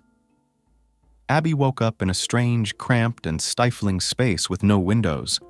To give you a clearer picture, it was actually a small shipping container owned by Nathaniel, hidden away in the trailer park, tucked behind some trees. Soon after, the kidnapper appeared with duct tape and a motorcycle helmet in his hands. He taped her mouth and eyes shut, put the helmet on her head, and after making sure she was completely immobilized and helpless, he tore off her clothes and assaulted her. From that moment on, he repeatedly forced himself on her, almost every day, turning his twisted fantasies into reality. Nate also used psychological abuse on his captive, threatening to hurt her family if she ever tried to escape or call for help. At the same time, he promised that he'd let her go if she behaved and didn't cause him any trouble. During the first few days of her captivity, Abigail was in a state of shock, practically saying goodbye to her life. But as time passed, she realized that her captor wasn't planning to kill her, at least not yet. She decided to try to connect with him emotionally and see if she could convince him to let her go. She told him that she didn't judge him, that everyone makes mistakes, and that she wouldn't go to the police if he just released her back to her family. However, Nate was unpredictable. The smallest thing or word could set him off, turning him into a monster. Sometimes he would show her a twisted kind of tenderness, but more often he was brutal, using all forms of emotional and physical abuse against her. The container where he kept Abby was well soundproofed, so no one outside could hear her screams. But after about a month, he started bringing her into his trailer, allowing her to take a shower and even watch TV with him. Through the news, they learned about the extensive search efforts for Abby. That's when Kibbe got the idea to have her write a letter to her mother to convince her that Abby was okay and to try to stop the search operation. Abigail wrote several letters under her kidnapper's dictation, and each time, she tried to leave a hint about where to find her, but Nate saw through it and punished her severely. Eventually, she followed his instructions to avoid provoking his anger further. the mystery of the name. About 6 months later, Nate started trusting his captive enough to let her help him with his counterfeit money operation. Sometimes he let her sleep in his trailer and even trusted her to cook meals, but he remained as brutal as ever, continuing to abuse Abby. He forced her to call him master and kept his real name a secret. Gradually, the obedient captive managed to build some rapport with her captor, and he even agreed to bring her books and magazines. One day, on one of the pages, Abby saw the name Nathaniel Kibbe, but she wasn't sure if that was really her kidnapper's name. So she decided to take a dangerous gamble. One day she simply called him by the name, waiting for any kind of reaction. But all he did was roll his eyes, sigh, and calmly ask how she had learned his name. Abigail admitted that she had seen it in one of the books. He smirked but said nothing. Help was closer than she knew. Since Abby spent most of her time in the soundproof container, she had no idea what was happening outside. She didn't know that at one point the police had been just a few feet away from her, but they were there for a completely unrelated reason. You see, Nate had once again broken the law, and in an attempt to avoid serious trouble, he decided to cooperate with law enforcement and confessed to illegally possessing a firearm. The police showed up with a search warrant, thoroughly inspecting his trailer, but they didn't even think to check the container. For some reason, no one considered taking a look inside. Thanks to his cooperation, Kibbe only received a fine, and his weapon was confiscated. Astonishingly, after all the terrible things he'd done, he still didn't face any real consequences. It seemed luck was on his side, and he probably felt invincible. He had no intention of letting Abby go, but maybe she had become just another part of his routine. A new girlfriend and a miracle escape. In July 2014, Nathaniel met a woman named Lorraine at a bar. After a brief conversation, he took her back to his trailer where they became intimate. Later, Lorraine started complaining about her financial struggles, mentioning that she didn't even have enough money to pay her rent. As she was leaving, Nate handed her two $50 bills, and she left. The next day, a furious Lorraine called Kibbe, telling him that the money he'd given her was fake. She screamed that she'd already informed the police about where she got the counterfeit bills and warned him that law enforcement would be showing up with another search warrant soon. What she didn't realize was that her call would change the life of the missing high school girl forever. On July 20th, the kidnapper unexpectedly gave Abby all her personal belongings, tied her hands, sat her in the passenger seat of his car, and covered her face with a baseball cap. Abby had no idea what was happening and feared that he was finally going to kill her. But then Nate stopped on a deserted country road, freed Abby, and simply told her, "Get out, and don't you dare go to the police." After she stepped out of the car, he floored the gas pedal and sped off. Abby couldn't believe what was happening. She walked along the road in a daze until she saw a sign and realized that home wasn't far away. It took her a couple of hours to make the journey. In later interviews, she recalled constantly looking over her shoulder, afraid that her kidnapper might come back, but he was nowhere to be seen. Coming home. The Hernandez family had a surveillance camera at their front door that captured the moment Abby walked in. Abby heard her mom talking to someone on the phone and called out loudly to her. In shock, her mother dropped the phone and ran to the door. They hugged each other tightly, crying for a long time, unable to believe that the nightmare was finally over and they were together again. Abby noticed how much her mother's appearance had changed. She looked older and worn out from the months of worry. Xenia immediately started asking her daughter where she had been all this time and what had happened, suggesting they go straight to the police. But remembering her captor's threats, Abby decided not to turn him in and lied, saying she didn't know who had taken her or where she had been held. Even at the police station, she refused to reveal his name, afraid that Nate would come after her and her family. Over the next week, Abby wrestled with her thoughts, not sure what to do. Eventually, she decided to tell her mom the truth. Xenia convinced her to go back to the police, arguing that the man who did this needed to be brought to justice. Besides, neither Abby nor her family could truly feel safe while Kibbe was still out there. Arrest, trial, and sentencing. On July 27, 2014, Abigail finally gave the police her kidnapper's name, along with the make and license plate of his car. Nate Kibbe was arrested the very next day, and to everyone's surprise, he didn't put up any resistance, even though he completely denied being guilty. However, when authorities searched his trailer and the container, which they finally checked, they found overwhelming evidence proving that Abby had been held there for months, enduring abuse and suffering. Investigators discovered her hair, blood, sweat, and even broken fingernails. Despite the fact that Nate's guilt was beyond doubt, his lawyer filed a motion in August to have him released on bail. Shockingly, the judge approved this request, causing public outrage and disbelief. But on the same day, an order was issued prohibiting Kibbe from approaching or contacting any members of the Hernandez family. The trial against Nathaniel Kibbe began in December 2014 and continued until May 2016. In an attempt to get a lighter sentence, the defendant agreed to a plea deal and admitted his guilt. For his crimes, he was sentenced to 90 years in prison, with the possibility of parole no sooner than after 45 years. Abigail spoke in court, saying that she forgave her captor and added that because of him, she learned to appreciate her life and every moment spent with her loved ones even more. Her mother also took the stand, stating that while she hated Kibbe with all her heart, she was still grateful that he had spared her daughter's life and allowed her to come home.